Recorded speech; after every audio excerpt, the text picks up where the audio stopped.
মানে একটা মহিলা ফ্ল্যাট বাসায় থাকে, ওইখানে মানে খারাপ কাজ করে মেয়েদের নিয়ে ওই বাসায় নিয়ে গেছে। শুরু করুন আপনি রোজি, আপনি একবার ছোটবেলা থেকে যেখান থেকে মনে আছে।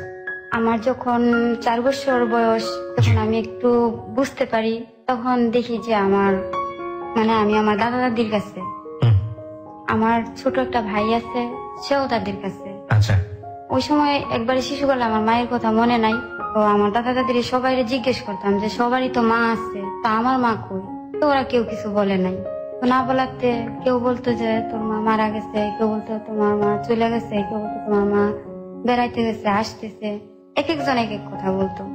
সবাই আমাকে আদর করতো অনেক, মার কষ্টটা বুঝতে দিত না। তো দেখতাম যে আমার ভাইয়াটাও ছোট, আমি বড়, আমার ভাই ছোট। আচ্ছা। তো হঠাৎ এরকম করতে করতে একদিন আমার কাকি বলতেছে যে যখন আমি একটু বুঝি যে আমার মা নাকি পাগল হয়ে গেছে, পাবনা পাগলা গারদে আছে। আপনার কাকি আপনাকে এটা বলছে? হ্যাঁ। সেই সময়টা থেকে আপনি স্কুলে পড়েন? ওই সময়টাতে স্কুলে পড়েন? কোন ক্লাসে পড়েন? ওই সময়তে আমি ক্লাস 1-এ। ক্লাস 1-এ পড়েন। আমরা এই প্রশ্নটা এই জন্যই জিজ্ঞেস করেছি যে ওনার বয়সটা বোঝার জন্য। যাই হোক, বলুন। তারপর আমার কাকি বলতো যে তোমার মা তো পাগল, এখন তো তুমি একটু একটু বুঝো। আপনি কি বড় ছিলেন? হ্যাঁ, আমি বড়। কয় ভাই বোন ছিলেন আপনারা? আমরা 2 ভাই বোন। আপনি হচ্ছেন বড় আর আপনার ভাইটা ছোট? হ্যাঁ। ওকে। তো বলতো যে বাবাও কি ছিল না? হ্যাঁ, আমার বাবা ছিল। বাবা কি পরিবারের মধ্যে ছিল? হ্যাঁ, বাবা পরিবারের মধ্যেই ছিল, কাজ করতো। কিসের কাজ করতো? আমার বাবা যে নরসিংদী গোড়াশাল জুট মিল বলে, জুট মিলে কাজ করতো। ওই ছোটবেলা সেটাতে দেখেছেন সে জুট মিলে কাজ করছে? ওকে, ঠিক আছে, বলেন তো কাকি বললো তারপর কাকি বলার পরে তো আর কি করার, বলছে যে তুমি তো এখন বুঝতে পারো, তো যাই হোক মানুষের সাথে দুষ্টামি করো না, কারণ এক একজন এক এক কথা বলে, এগুলো মানে খারাপ লাগে, মা না থাকলে যা হয় আর কি। আচ্ছা। তো তারপর হঠাৎ এরকম করতে করতে আমার বাবা বিয়ে করলো। আচ্ছা আচ্ছা। আমার বাবা বিয়ে করার পরে যখন আমরা 2টা ভাই বোন আছি, তখন আমার বাবা যে মহিলাটারে বিয়ে করছে ওনারে নিয়ে অ্যাবর্শন করাইছে, যে ওনার আর ছেলে মেয়ে দরকার নাই, মানে ওনার যাতে ছেলে মেয়ে না হয় সেজন্য ব্যবস্থা নিয়েছে। আচ্ছা, এটা আপনি বুঝলেন কিভাবে? ছোটবেলাতেই বুঝেছেন? না, এটা মানে পরে আমি আস্তে আস্তে বড় হয়ে বুঝতে পেরেছেন। আচ্ছা, ঠিক আছে। শুনছি পরে অ্যাবর্শন করাইছে, শুনছি আমার আব্বা নাকি বলছে যে আমার ছেলে মেয়ে আছে, এখন হয়তো আমি বিয়ে করছি আমার ছেলে মেয়ে 2টা দেখার জন্য, কিন্তু দেখা গেছে যদি তার সন্তান হয় সে আমার ছেলে মেয়েদের নাও দেখতে পারে, এই কারণে। তো আস্তে আস্তে বুঝি আমার মা আর আসে না। যখন আমি ক্লাস 3-তে উঠি, আমার ভাই হাঁটতে পারে, তখন আমার মা সুস্থ হয়ে বাড়িতে আসছে। তো আমার মারে আমি চিনতে পারি নাই, তারপর সবাই বলতেছে যে পাগল আসছে। আমিও সবার সাথে বলতেছি যে পাগল আসছে। যখন হাসপাতাল থেকে সুস্থ হয়ে বাসায় আসছে, তারপর সবার সাথে মানে আমিও মজা করতেছি যে পাগল আসছে। মানে আপনি তো মার কোনো মেমোরি নাই আপনার ছোটবেলা, চিনতে পারেননি? হ্যাঁ, একটা না 5 বছর ছিল, 5 বছরের ভিতরে আমাকে কেউ নিয়েও যায়নি আপনাকে ওখানে। আচ্ছা, তারপর সবার সাথে আমিও মজা করতেছি, সবাই ডাকতেছি যে দেখে যাও আমাদের বাড়িতে পাগল আসছে। তারপর আমার প্রতিবেশী একটা দাদি ও বলতো যে রুকসানা, এটা তোমার মা, তুমি তো বুঝো, সবই বুঝো, সবাই পাগল বলে তাই তোমার পাগল বলতেই পারে তোমার মা। তো আমার মাও আমাকে চিনতে পারে নাই। তারপর যখন বলছে যে এটাই তোমার রুকসানা, আমার মা আমার কোলে নিয়ে অনেক কান্নাকাটি করছে ওই সময়টাতে। হ্যাঁ, আমার ভাইয়ারে নিয়ে অনেক কান্নাকাটি করছে। তারপর যখন দেখছে আমার বাবা বিয়ে করছে, তখন মাকে বলতে পারে নাই, কারণ সবাই করাইছে বিয়া, আমার দাদা দাদিরা বিয়ে করাইছে, গার্জিয়ানে করাইছে, সবাই বুঝাইছে যে তোমার ছেলে মেয়ে পালন করার জন্য তো করাইছি, সবাই এরকম ভালোভাবে বুঝে গেছে ওনাকে। হ্যাঁ। তারপর আমার মা মাইনা নিছে, মাইনা নেওয়ার পরে আস্তে আস্তে আমার সৎ মা আমার বাপের সাথে অনেক কিছু বইলা টুলা আমার মায়ের অশান্তি শুরু করার পর। আপনি ওই সময়টা থেকে জানতে পেরেছিলেন যে কেন আপনার মা পাগল হয়ে গেছে বা কোনো সমস্যা ছিল কিনা? না ভাই, আমি আজও পর্যন্ত আপনি জানতে পারেননি কি কারণ ছিল তার পিছনে। তারপরে আমার সৎ মা আমার বাপের অনেক কিছু বলে। আমার বাবা দেখতাম ছোটবেলা আমার মারে অনেক মারতো, আমার মারে এমন মার দিত কেউ ফিরিয়ে রাখতে পারতো না। তারপর একটা সময় আমার মা চলে যায় আমার নানির বাড়িতে চলে যায়। আমার নানা নাই, তখন নাকি আমার বয়স 21 দিন, তখন নাকি আমার নানা মারা গেছে। তো আমার কোনো মামা নাই, অনেক বড়, আমার একটা মামা সবার ছোট, আর আমার মা খালা সবাই মিলে 3টা বোন। তো তাদের সমস্যা ওইখানে কি করে না, আবার কিছুদিন থেকে আবার আমাদের বাড়িতে আসে। আবার হয়তো এক সপ্তাহ ভালো থাকলে এক সপ্তাহ পর থেকে আবার শুরু অশান্তি। এরকম করতে করতে বিরক্তর পর আমার মা বলছে যে চলে যাবো, আমাকে ভাই বোনকে নিয়ে যাবো। নেওয়ার জন্য অনেক চেষ্টা করছে, অনেক কি করছে যে আমি রাস্তায় রাস্তায় ভিক্ষা করবো, মানুষের দাঁড়ে দাঁড়াই করবো, আমার সন্তান আমি দেব না। আপনাদেরকে নিয়ে চলে গিয়েছিল? না, আমাদের দেয় নাই। আমাদের নেওয়ার জন্য আমার মা অনেক মানুষের হাতে পায়ে ধরছে, অনেকের কাছে গেছে, কিন্তু আমার দাদা দাদি আমার আব্বা দেয় নাই। আমাদের বলছে যে এরা দিব না, এ নিয়ে অনেক কিছু করছে। তারপর যতবার আমার মা আসছে আমাদের নেওয়ার জন্য ততবারই আমার মায়ের মায়েরা দিচ্ছে। আপনার বাবা মারতো? হ্যাঁ, মায়েরা দিত। দেখা গেছে যাইতাম ছাগল চড়াইতে যাইতাম, ছাগলের ঘাস কাটতে যাইতাম, চকের মধ্যে হঠাৎ আমার মা আসতো, ওইখান থেকে আমাদের নিয়ে চলে যেত। আচ্ছা আচ্ছা। মানে বাড়িতে না বললা চুরি করে। তো যাদের সাথে যাইতাম শুধু তাদের বলতাম যে কইছে আমরা মার সাথে চলে গেছি। সৎ মা অত্যাচার করতো? সৎ মা কি খাবার দাবার ঠিক মতো দিত? না, আমরা সৎমার কাছে সাথে খাই নাই। আমার দাদা দাদি আছে, চাচা আছে, তাদের সাথে খাইতাম। আমার আব্বু আমার সৎমা খাইতো আলাদা আলাদা।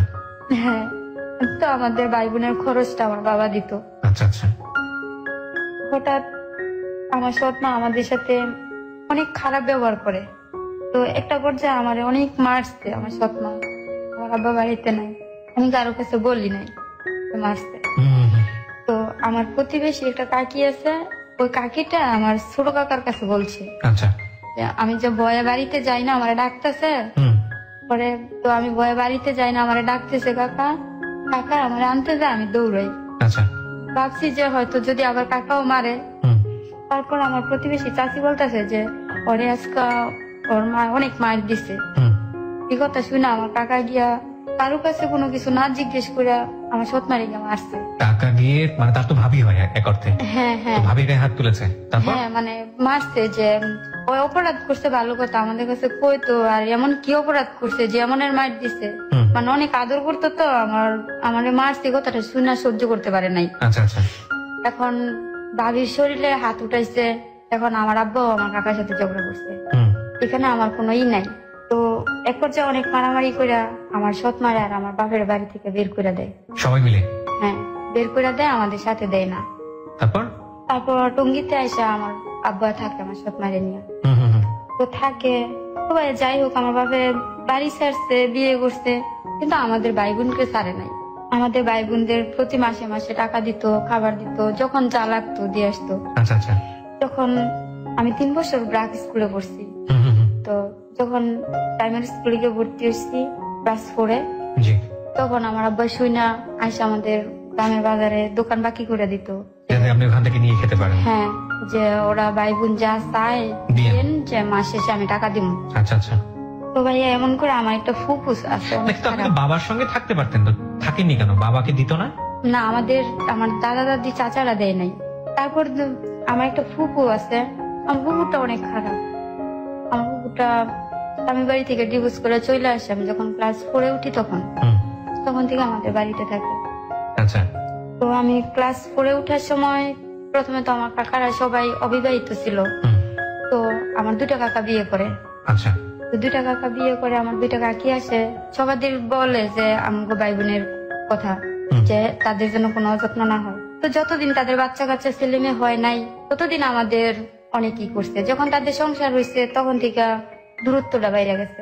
তো আমার ফুপুটা যখন বাড়িতে চলে আসছে তখন আমার আব্বা প্রতি মাসে আমাদের চাউলের বস্তা পাঠাইতো, বাজারে টাকা দিত, করতো।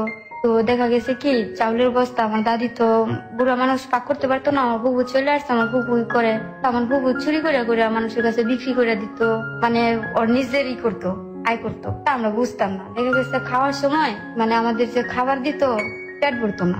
একটা সময় আমরা ভাই বোন মানে ভাত পাইছি, তরকারি পাইছি, যাই পাইছি চুরি করে করে নিয়ে খাইছি। মানে নিজের দাদির বাড়িতে এই ফুপু আসার পরে ফুপু দিত, ফুপুর দায়িত্বে চলে গিয়েছে। হ্যাঁ হ্যাঁ। আচ্ছা, এর আগে কে দিত? এর আগে আমার দাদি ছিল। আচ্ছা, তো ওই সময়টাতে খাবার দাবার শর্ট পড়তো? হ্যাঁ, চুরি করে খেতে হতো। আমার ফুপু আসার পর থেকে আমরা চুরি করে করে খাইতাম। আচ্ছা, কারণ মানে পেট ভরতো না? না।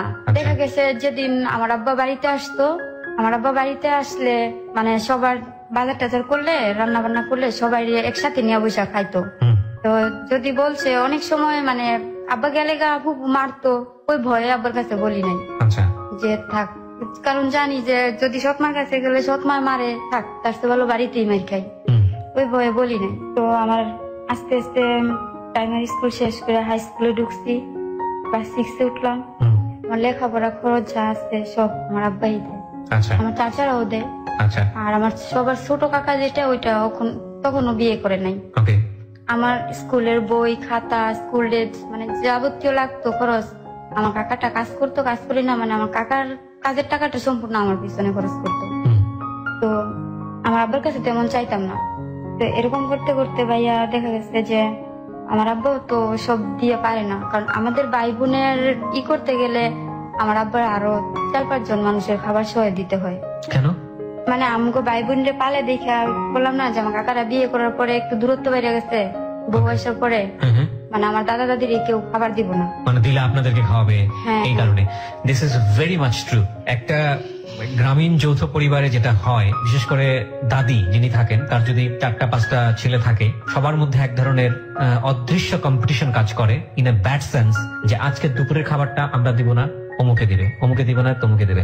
আমি ঠিক জানি না একবার প্রত্যন্ত অঞ্চলের গ্রামের মানুষ যারা আছে তারা এটা শুনছেন কিনা, শুনলে হয়তো আমার সাথে একমত পোষণ করবেন। একটা জিনিস চিন্তা করে দেখুন তো, যে মা কিংবা যে বাবা কষ্ট করে আপনাদেরকে বড় করলো, যারা 5 ভাই বোন বা 3-4 ভাই বোন আছেন, একটা মাত্র দুপুরের খাবার কিংবা সকালের খাবার কিংবা রাতের খাবার এই পরিবার দিবে না ওই পরিবার দিবে, ছোট ভাই দিবে না বড় ভাই দিবে, আবার দিলে সে নিজে খাবে না অন্য কাউকে খাওয়াবে। কতটা নিচু মনের হলে, কতটা মানে অমানুষ হলে একটা ছেলে বা একটা সন্তান বা একটা মেয়ের মধ্যে এই ধরনের চিন্তা আসতে পারে বাবা মাকে নিয়ে। আরে বাবা, আপনি সেবা করার সুযোগ পেয়েছেন, বাবা মা জীবিত আছে, মানে আপনি তো সবার আগে গিয়ে বলবেন যে আজকের খাবার আমি দিব, মানে খুবই লজ্জাজনক। আর সেখানে যদি নাতিপুতি থাকলে তো আরো সবার মধ্যে এক ধরনের সন্দেহ তৈরি হয় যে না, একটা ভালো খাবার দিব, এটা তো সে নিজে খাবে না, সেটা তো নাতিপুতিরে খাওয়াবে, সুতরাং দিয়ে কি হবে, দিব না। এগুলো কিন্তু আমি যেটা বলছি একেবারে রিয়েল কাহিনী। ওকে, বলুন তারপর। এই জন্য 3-4 জনকে ম্যানেজ করে বেশি বেশি করে দিতে হতো। হ্যাঁ, এখন আমার দাদা দাদি, তারপর আমার ফুপু চলে আসছে বাড়িতে, ফুপুর খাবার আমাদের। তো আমার আব্বা টঙ্গিতে থাকতো, ওরা যা ইনকাম করতো এখানে বাসা ভাড়া দিত, আমাদের দিত। তো মানে আমার আব্বাও একবারে হয়ে গেছে। তো একটা পর্যায়ে এরকম করতে করতে যখন কেউ খাবার দেয় না, যে খাবার দিলেই নাকি আমাদের ভাই বোনদের খাওয়াইলাম, আমাদের আদর করে, বিশেষ করে আমার চাচাদের যখন বাচ্চা হয়েছে তখন থেকে হিংসাটা আর একটু বাইরে গেছে, যে সব আমাদের করে, ওদের ছোট ছোট বাচ্চা কুলে নেয় না, করে না। এখনো নাকি হ্যাঁ, যে আমি বড় হয়ে গেছি তারপরেও নাকি এখনো যদি পারে আমার কুলে নিয়ে হাঁটবো, এরকম ধরনের অনেক কিছু বলতো। তো আমার দাদি কথা বলতো না, কারণ কথা বললে ঝগড়া, কথা বলতো না। আমার মায়ের তো আর কোনো খবরই নাই। নানি বাড়িতে যে শেষ একবার মাই খাইছে, আমাদের ভাই বোনকে একবার চুরিও, আমি পিছনে একটা কথা ফালাই আসছি, যে আমাদের ভাই বোনকে আমার মা একবার চুরি করে নিয়ে আসছে। তো আমার দাদি অনেক মানুষ টানুষ নিয়ে, আমাদের এলাকার মেম্বার টেম্বার নিয়ে পরে আমাদেরকে আনছে। তো এই যে সিচুয়েশন গুলো আপনি দেখতেন, মা একবার টানা হেঁচড়া করছে, বাবা নিজের কাছে নেই, দাদির বাড়িতে মানুষজন ভালো চোখে দেখে আবার দেখে না, কেমন লাগতো ছোটবেলায়? এই প্রশ্নটা আমি একেবারে বেকুবের মতোই করলাম। একটা শিশুর মনে তখন কেমন লাগতে পারে, যারা এই ভুক্তভোগী হয়েছেন তারাই কেবল বুঝতে পারবেন। তারপরে ওর মুখ থেকে আমরা একটু শুনতে চাই। ভাইয়া, যখন সবার কাছ থেকে এরকমই করতাম তখন কারোর কাছে বলতেও পারতাম না, নিজে সহ্য করতে পারতাম না। তো দেখা গেছে অনেক দূরে যেয়ে বৈশা হয়তো কিছুক্ষণ কাঁদতাম আর বলতাম যে আল্লাহ, আমাদের ভাগ্যে তুমি এই লেখছিলা, আজকে আমার মা বাবা থাইকেও নাই। এক্স্যাক্টলি, বাপ মা থেকেও এতিম। তো অনেক দূরে থেকে বৈশা বৈশা কান্দা মনটা হালকা করে বাড়িতে আসতাম। ক্লাস 6 এর ঘটনা আপনি বলতেছিলেন, বলেন। ক্লাস 6 এর পর থেকে শুনি। তারপর ক্লাস 6 এ ওঠার পরে, যখন ক্লাস 6 ওঠার পরে ওই সময় পুরা খরচই আমার কাকা দিছে, ছোটটা। জি। ছোট কাকা দেওয়ার পরে আমি যখন ক্লাস 7 এ উঠি তখন আমার কাকা বিয়ে করছে। আচ্ছা। আমার কাকা বিয়ে করছে, বিয়ে করার পরেও যে দেখা গেছে যে আমার কাকির একটা জিনিস লাগবে, আমার কাকি বলছে, তো আমি যদি বলছি যে কাকা আমার জিনিসটা নাই, তো দেখা গেছে কাকার কাছে 10টা টাকাই আছে, কিন্তু কাকিরও দিতে হইব, জিনিসটা না দিলে না হইব। কিন্তু আমি যদি বলতাম তো ওই জিনিসটা না দিয়ে আমারে দিত। আচ্ছা আচ্ছা। তো এটা দেখা আমার কাকি মানে অনেক আজে বাজে কথা বলতো। তো আজে বাজে কথা বললে আমার কাকি অনেক মারতো আমার কাকা। প্রথম দিকে এটা? হ্যাঁ, মারতো। মারলে দেখা গেছে যে মারার পরে কিছুদিন কাকি আবার আমাদের সাথে ভালো করে। আচ্ছা। কিছু ই করে না। তো আবার রাত্রেবেলা যদি কাকা কিছু নিয়ে আসতো কাকির জন্য, তো যদি বলতো যে একটু খাও, একটু সকালে রোকসানারে দিও, আচ্ছা, এই ঝগড়া করতো। মানে আপনাদেরকে সহ্য করতে পারতো না আর কি? না। আচ্ছা, তখন কি কাকার বাচ্চা কাচ্চা কিছু হয়েছে? না, তখন বাচ্চা কাচ্চা ছিল না? বাচ্চা হয় নাই। আচ্ছা। তো এরকম করতো। তো কাকার কাছে আমি ভয়ে একবার যদি বলতাম তো আবার বলতাম না, যে মারামারি করবে। হ্যাঁ, আমার আব্বার কাছে বললে আমার আব্বা বলতো যে আমি আর কি করবো, আমি তো করে খাওয়াই আমার ই করতাম, লেখাপড়া করার মতো খরচ দিতে পারতাম না। ঠিক আছে, তো দিত না। তো দেখা গেছে যদি আমার একটা খাতা শেষ হইতো, তখন দেখছি যে আর পারতেছি না, তখন যে কাকারে বলতাম কাকা আমার খাতা নেই। নয়তো যে স্কুলে যাওয়ার সময় যদি 2 টাকা 3 টাকা দিত কাকা কি দাদা, ওই টাকাটা আমি রাইখা দিতাম। রাইখা দিয়া একটা কলম শেষ হইতো, ওই সময় একটা কলম 3 টাকা ছিল, কলম শেষ হইতো, আমি একটা কলম নিয়ে আসতাম, যে তাও কিনা খাতা বানাইতাম। সবাই এমনি খাতা কিনে আনতো, আমি দিস্তা তাও কিনা খাতা বানাইতাম। সবাই একটা স্কুল ড্রেস দেখতাম 6 মাস পড়তো, আর আমি একটা স্কুল ড্রেস 2 বছর পড়তাম। তো এরকম করতে করতে আমার ক্লাস 7টা শেষ হলো। যখন ক্লাস 8-এ উঠছি, তো ভালোই নিজের ইতে যতটুকু পারছি, আমি ফেল করি নাই কোনো ইতে। প্রাইভেট পড়া কি জিনিস ভাই আমি জানি না, আমি বলতে পারবো না। তো যখন ক্লাস 8-এ উঠি, তখন আমার আব্বা সবাই বলে যে এখন তোমার মেয়ে বড় হয়েছে, আর গ্রামে বিশেষ করে যা হয় আর কি, যে এখন মেয়ে বড় হয়েছে, এখন মেয়ে এই বাড়িতে যায় ওই বাড়িতে যায়, সন্ধ্যার পরে ঘরে থাকে না, বাড়িতে এসে বড় এইসব কমপ্লেন দেওয়া শুরু করে। হ্যাঁ, মানে গ্রাম এলাকা তো দেখা গেছে আমাদের এখানে টিভি নাই, টিভি দেখতাম।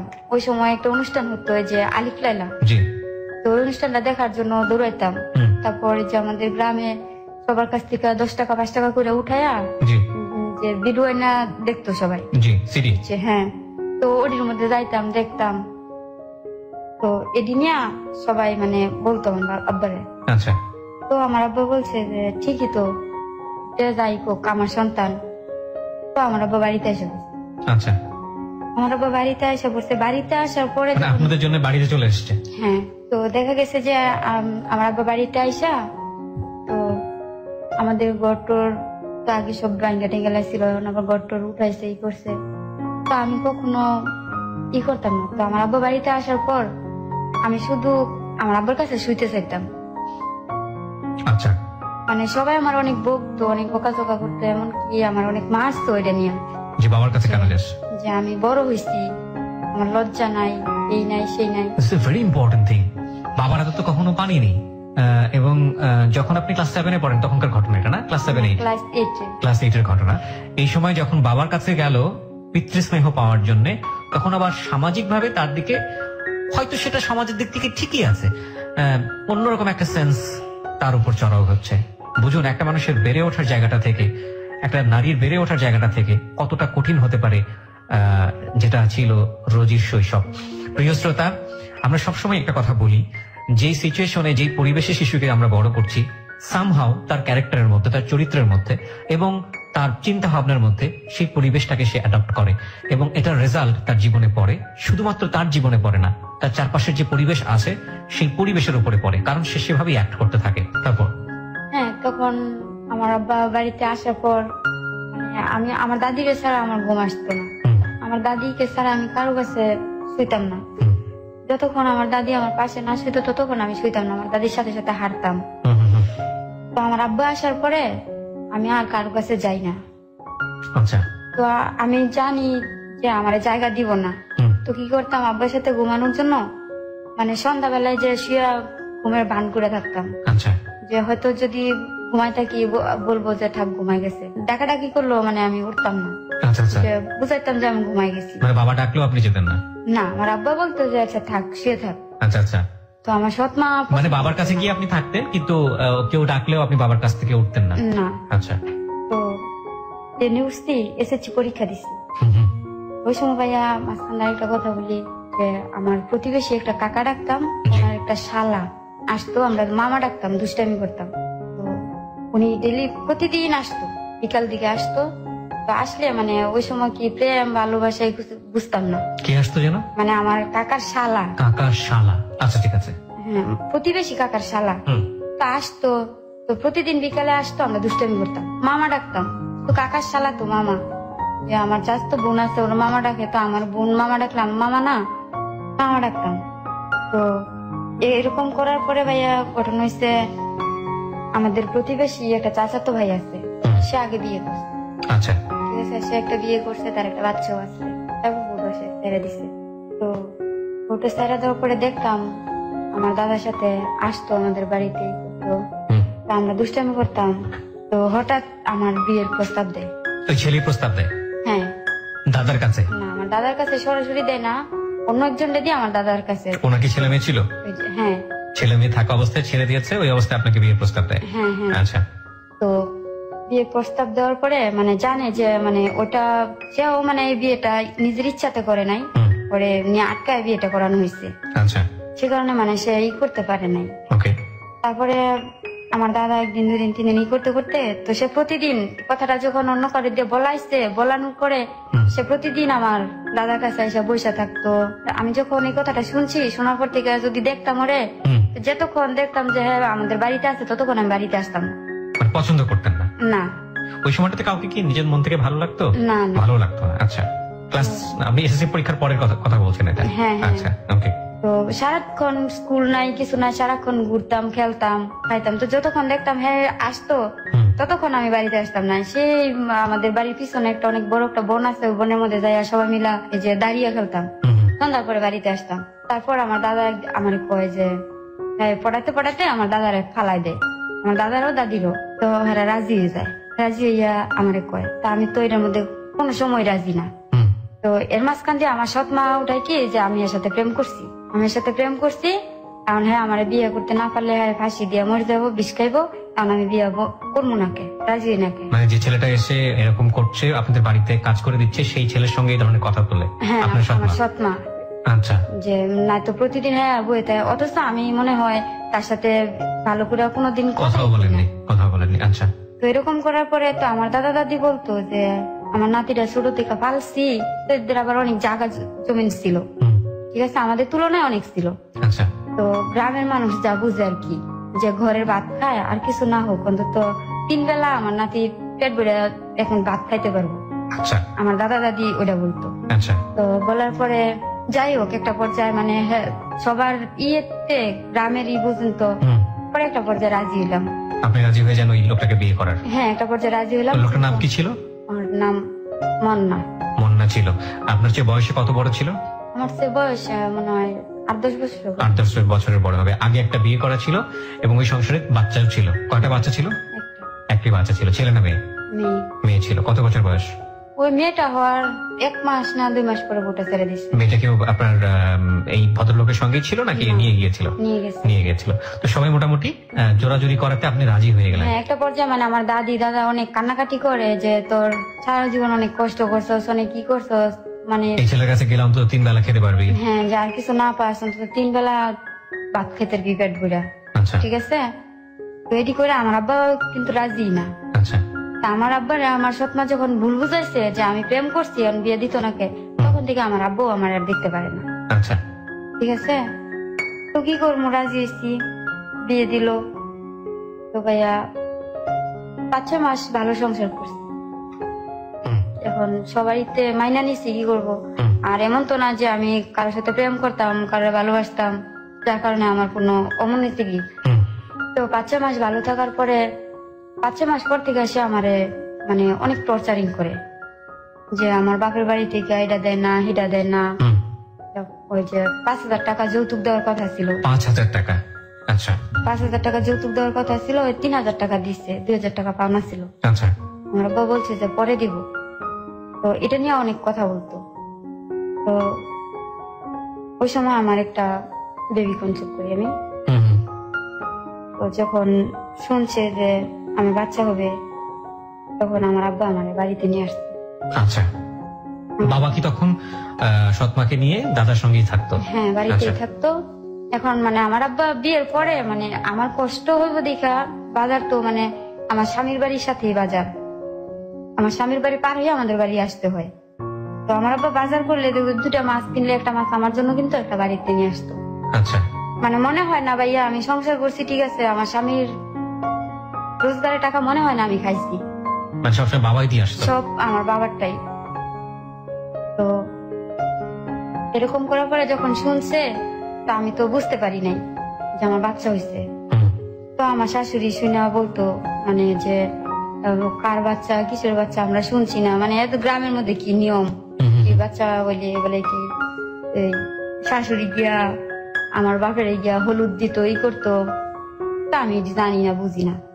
তা আমার আব্বা নিয়ে আসছে, কয় যে যা মন চায় তাও, মানে তাদের অনেক শখ একটা নাতি। তো আমার আব্বা নিয়ে আসছে যখন আমি 6 মাসের প্রেগনেন্ট, তখন থেকে আমার নিয়ে আসছে। তো তখন থেকে আমারে আমার স্বামীরে আমার বাপে খাওয়াইতেছে 6 মাস থেকে। খাওয়াচ্ছে মানে কিভাবে? মানে আমাদের বাড়িতে নিয়ে আসছে, আমার স্বামীও আমার সাথে আমার স্বামীও চলে আসছে। কারণ আমার স্বামী কাজ করে ঠিক আছে, কিন্তু ওর কাজের টাকা দেয় না, মানে আমাদের উপরে খায়। এটা তো খুবই লজ্জাজনক কথা হলো তাহলে। ঠিক আছে। তো আমার ছেলে হলো, ছেলে হয়েছে, ছেলে হওয়ার পরে মানে সবাই অনেক খুশি। তো ছেলে হওয়ার পরে আমি 6 মাসের গর্ভবতী অবস্থায় বাড়িতে গেছি। আমার ছেলেটা হওয়ার 3 মাস পরে আমার শ্বশুর বাড়িতে আসছে। তো এখন তো আমার ছেলে আমার সাথে দিব না আমার আব্বা, যে হেরা সারা আমার ছেলেটার নাম রাখছে নাইম। তো নাইম রে সারা আমার আব্বা থাকতে পারে না। তো আমার যে ভাইয়া বাচ্চা হয়েছে, আমি মানে ওইরকম আমার কোনো নাই। আমার আব্বা বলতো যে এই বাচ্চাটা ই করে লাইবো, স্যার আমারে লাইবো, এই করবো সেই করবো। মানে আপনি বাচ্চা হয়েছে কিন্তু বাচ্চার দিকে অতটা কনসেন্ট্রেশন নাই না। আচ্ছা, মানে বাচ্চা যে কি মা হওয়াটা কত গর্বের, আমি এরকম বুঝতেনি না আপনি। আচ্ছা, পরে এখন দেখা গেছে যে বুকের দুধ খাওয়াবো, বাচ্চা তো আর রাখা, যখন কাঁদতো আমার আব্বা কোলে করে নিয়ে আসতো আমার শ্বশুর বাড়ি, যে একটু বুকের দুধ খাওয়াইলে আমার বাবা নিয়ে চলে যেত। মানে কাছাকাছি ছিল নাকি আপনাদের? হ্যাঁ, পাশাপাশি। আচ্ছা, নিয়ে যেত। তো তখন আমার বড় ছেলেটার বয়স 7 থেকে 8 মাস, তখন মানে আমার উপর টর্চারিংটা একটু বাইরে যায়। এই যৌতুককে কেন্দ্র করে? হ্যাঁ। আচ্ছা। তো বাইরে যায়, একটা পর্যায়ে আমারে একদিন আমারে অনেক মারে, আমার স্বামী, আমার শাশুড়ি আর আমার জাল, 3 জনে মিললা। 3 জনে মিলে গায়ে হাত তোলে? হ্যাঁ, মানে রাত্রেবেলা। কি কারণে গায়ে হাত তোলে? মানে টাকাটা নিয়া, মানে প্রতিদিন বলতো যে টাকার কথা। তো দেখা গেছে পরে সহ্য করতে না পাইলে আমি বলছি যে আপনারা যে 2000 টাকা পান না, 2000 টাকা কি আপনারা দিয়ে আসছিলেন? আর এ পর্যন্ত যে আমার বাপে যে খাওয়াইতেছে ই করতেছে, হিরা দেন না, 2000 টাকাই দেন, দিত না, শুধু এটাই বলছি। তো আমি নাকি আমার শাশুড়ির সাথে খারাপ ব্যবহার করছি, এটা নিয়ে আমার শাশুড়ি এরা ঝগড়া করতেছে, তা ভাইয়া আমারে বকতেছে ই করতেছে, মানে আমিও কথা কাটাকাটি করতেছি। এমন সব আমার স্বামী শুনছে করে। তো এত আগে থেকে আমার শাশুড়ির কথা শুনে, আমার শাশুড়ি যা বলে তাই। কি কাজ করতো উনি? রিক্সা চালায়। আচ্ছা, তো পয়সার রোজগার তো খারাপ থাকার কথা না? না, মানে ইনকাম করতো, কিন্তু আমারে অশান্তি করতো, কষ্ট দিত। আচ্ছা। তো দেখা গেছে যে কষ্ট দেওয়ার পরে আমারে আমার বাড়ি যাইতে দিত না, আমার বাপের বাড়িতে। তো আমার আব্বা মানুষের কাছে শুনে যে আমার এই অশান্তি, মানে রাগ করে আমার আব্বা আসে না। তো আমার আব্বা করতো কি, এই যে ছোট ছোট ছেলে মেয়েরা লাকড়ি পাতার টুকরো কুড়াইতে যায় বাড়ির দিকে, ওদের পাতার খাসার ভিতরে বাড়ির মধ্যে ভাত তরকারি মানে পাতার ভিতরে করে দিয়ে দেয়। তো এটি দেখলে তো আমার শাশুড়ি আরো ঝগড়া করতো। আমি করতাম কি, আমার প্রতিবেশী একটা জালের ঘরে যাইয়া এটি খাইতাম, খাইয়া আবার মানে এগুলা পাকঘর রাই খাইতাম। আচ্ছা। আমার জালের মাইয়া আইনা দিত, ওই ঘরে উয়ে খাইতাম, ওই ঘরে আবার রাই খাইতাম। আচ্ছা আচ্ছা। তো এরকম করতে করতে, তো ওই দিন ভাইয়া ছিল বৈশাখ মাস, অনেক ঝড় বৃষ্টি, অনেক তুফান। তো কথা কাটাকাটির মধ্যে আমার মারে, তো এমন মায়ের দিচ্ছে, তো ঝড় বৃষ্টির মধ্যে গ্রাম এলাকায় এমনিতেও কারো করে কেউ যায় না, ঠিক আছে। সন্ধ্যার পরে কিভাবে জানি কেমন একবারে নীরব হয়ে যায়। পরে ওরা ভাবছে আমি মারা গেছি। মারা গেছি ভাইবা, মানে আমাদের এখানে একটা জায়গা আছে ভালো না, মানে ওইখানে দিনের বেলায় মানুষ যাইতে ভয় পায়, ঠিক আছে, মানে অনেক খারাপ জায়গাটা। তো ওটার মধ্যে মানে অনেক বড় একটা গর্ত আছে।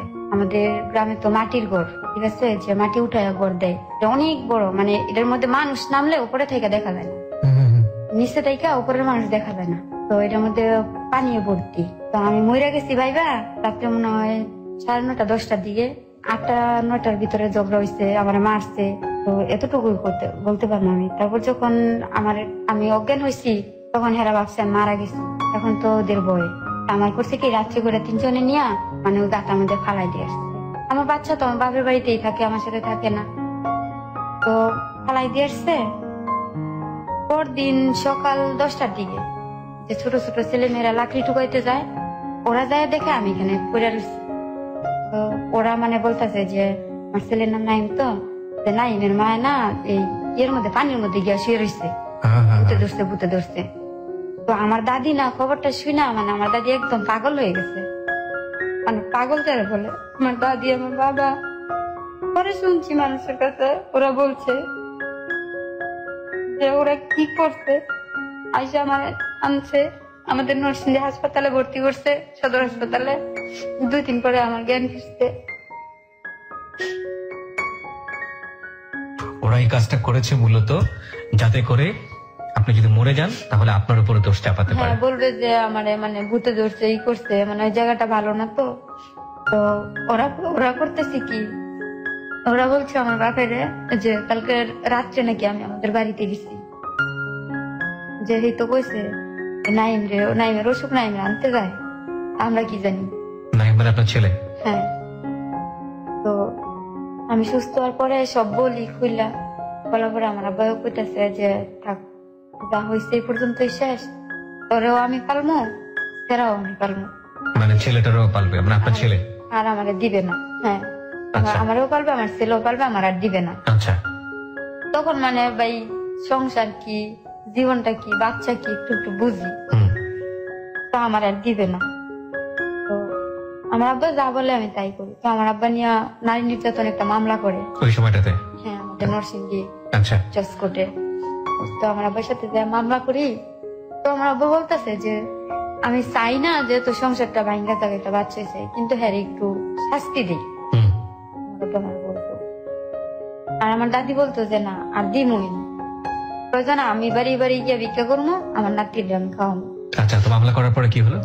তো মামলা করার পরে যখন জানি বলে যে নোটিশ আসে, যে আমি মামলা করে তারপরে ওদের বাড়িতে নোটিশ আসছে, আসার পরে নাকি আমার শাশুড়ি তো মানে অনেক দরজা ওই লোকটারে দৌড়াই দিচ্ছে, মানে যে নোটিশ নিয়ে আসছে। হ্যাঁ, কিসের মামলা তো মানে না, এসে লোকটাই যাইয়া মানে কোর্টে যাই বলছে।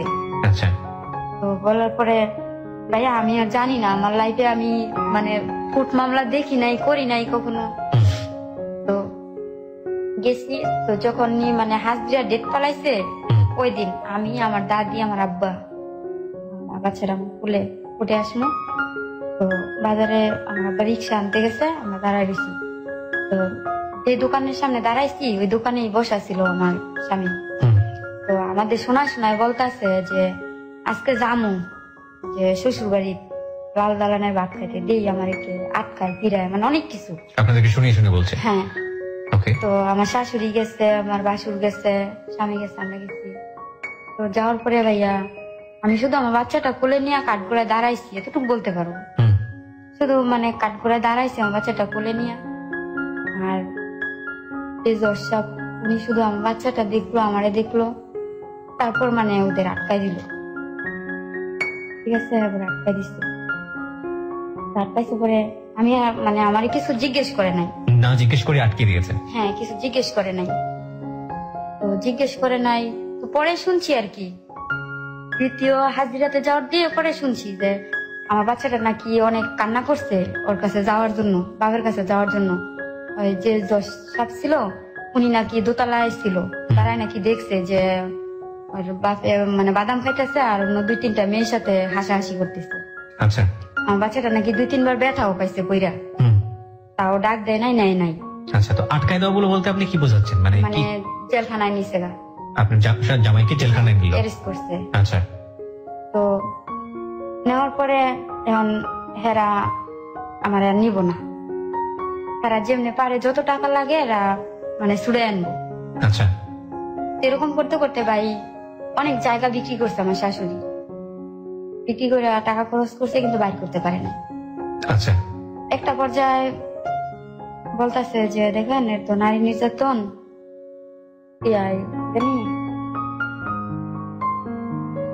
কি জানি মা ও শিশু মামলা না কি জানি মামলা। আচ্ছা, ঠিক আছে, হ্যাঁ, মামলার নাম না বললেও চলবে। হ্যাঁ, তো ওর বউ ছাড়া এই মামলাটা দাবি হইতো না। মানে আপনি গিয়ে যদি ছাড়াই নিয়ে আসেন তাহলে ছাড়াতে পারবেন, ওরা ছাড়তে পারবেন না? পারবো না। আচ্ছা।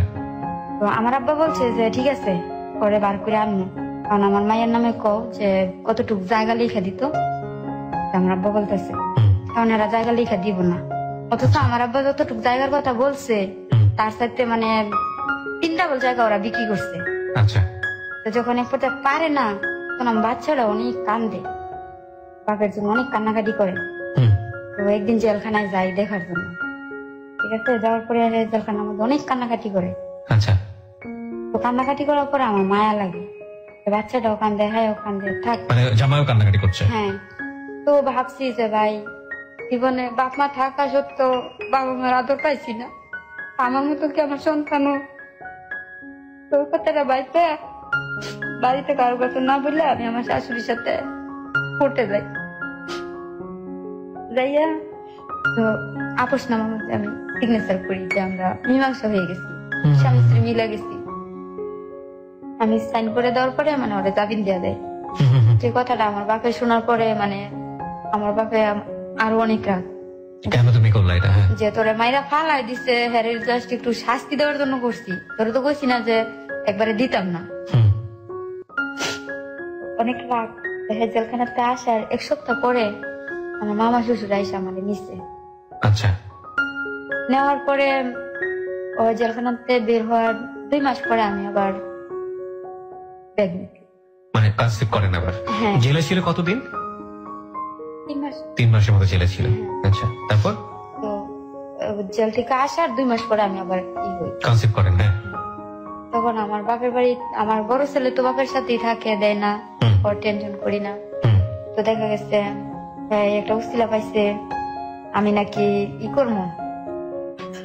তারপরে আসার 2 মাস পরে আমি আবার দ্বিতীয় বাচ্চা করি।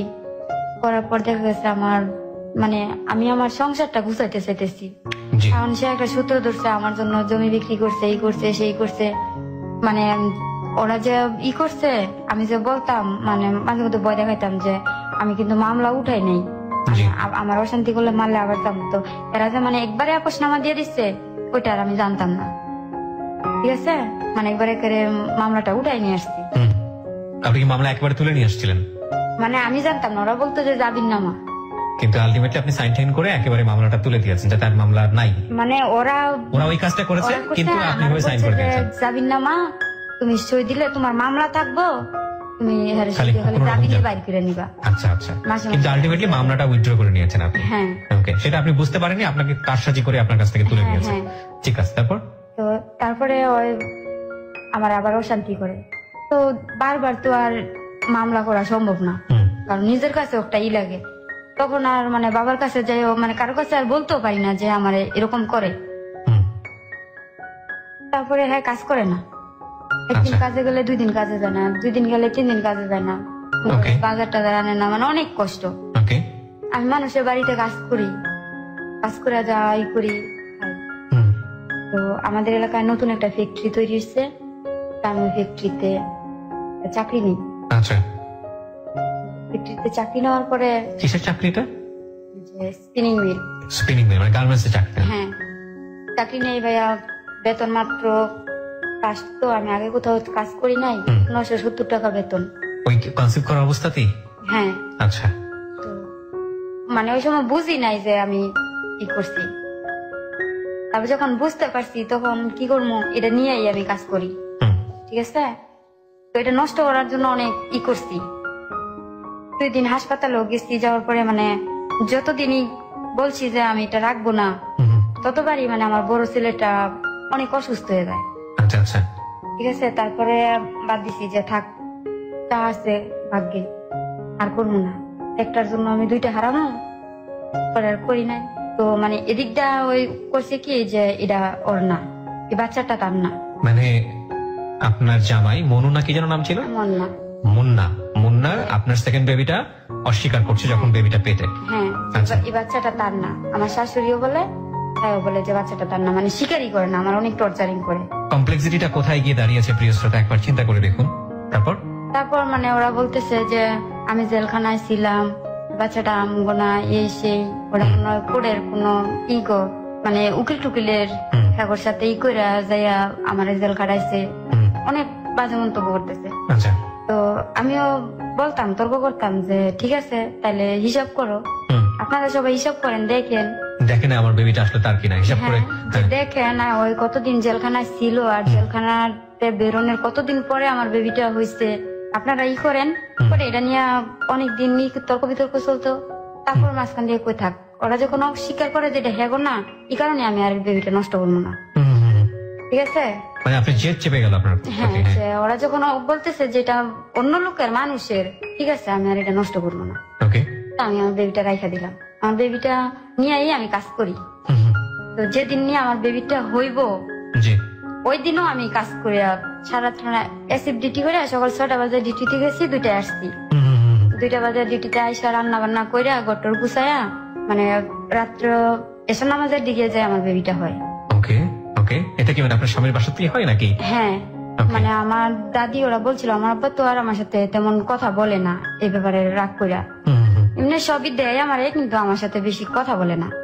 আমার খোঁজ খবর সবই রাখে। তো ওরা আমার বাড়ি থেকে আমার দাদি রে করে সবাই বলছে আমার বাড়িতে নেওয়ার জন্য। তা আমি রাগ করে যাই নাই, যে বলছে যে এটা হ্যাগর না, আমি বাড়ি যাবো না। তা আমাদের ভাইয়া তেমন ঘর ছিল না, অনেক ভাঙ্গা একটা ঘর ছিল।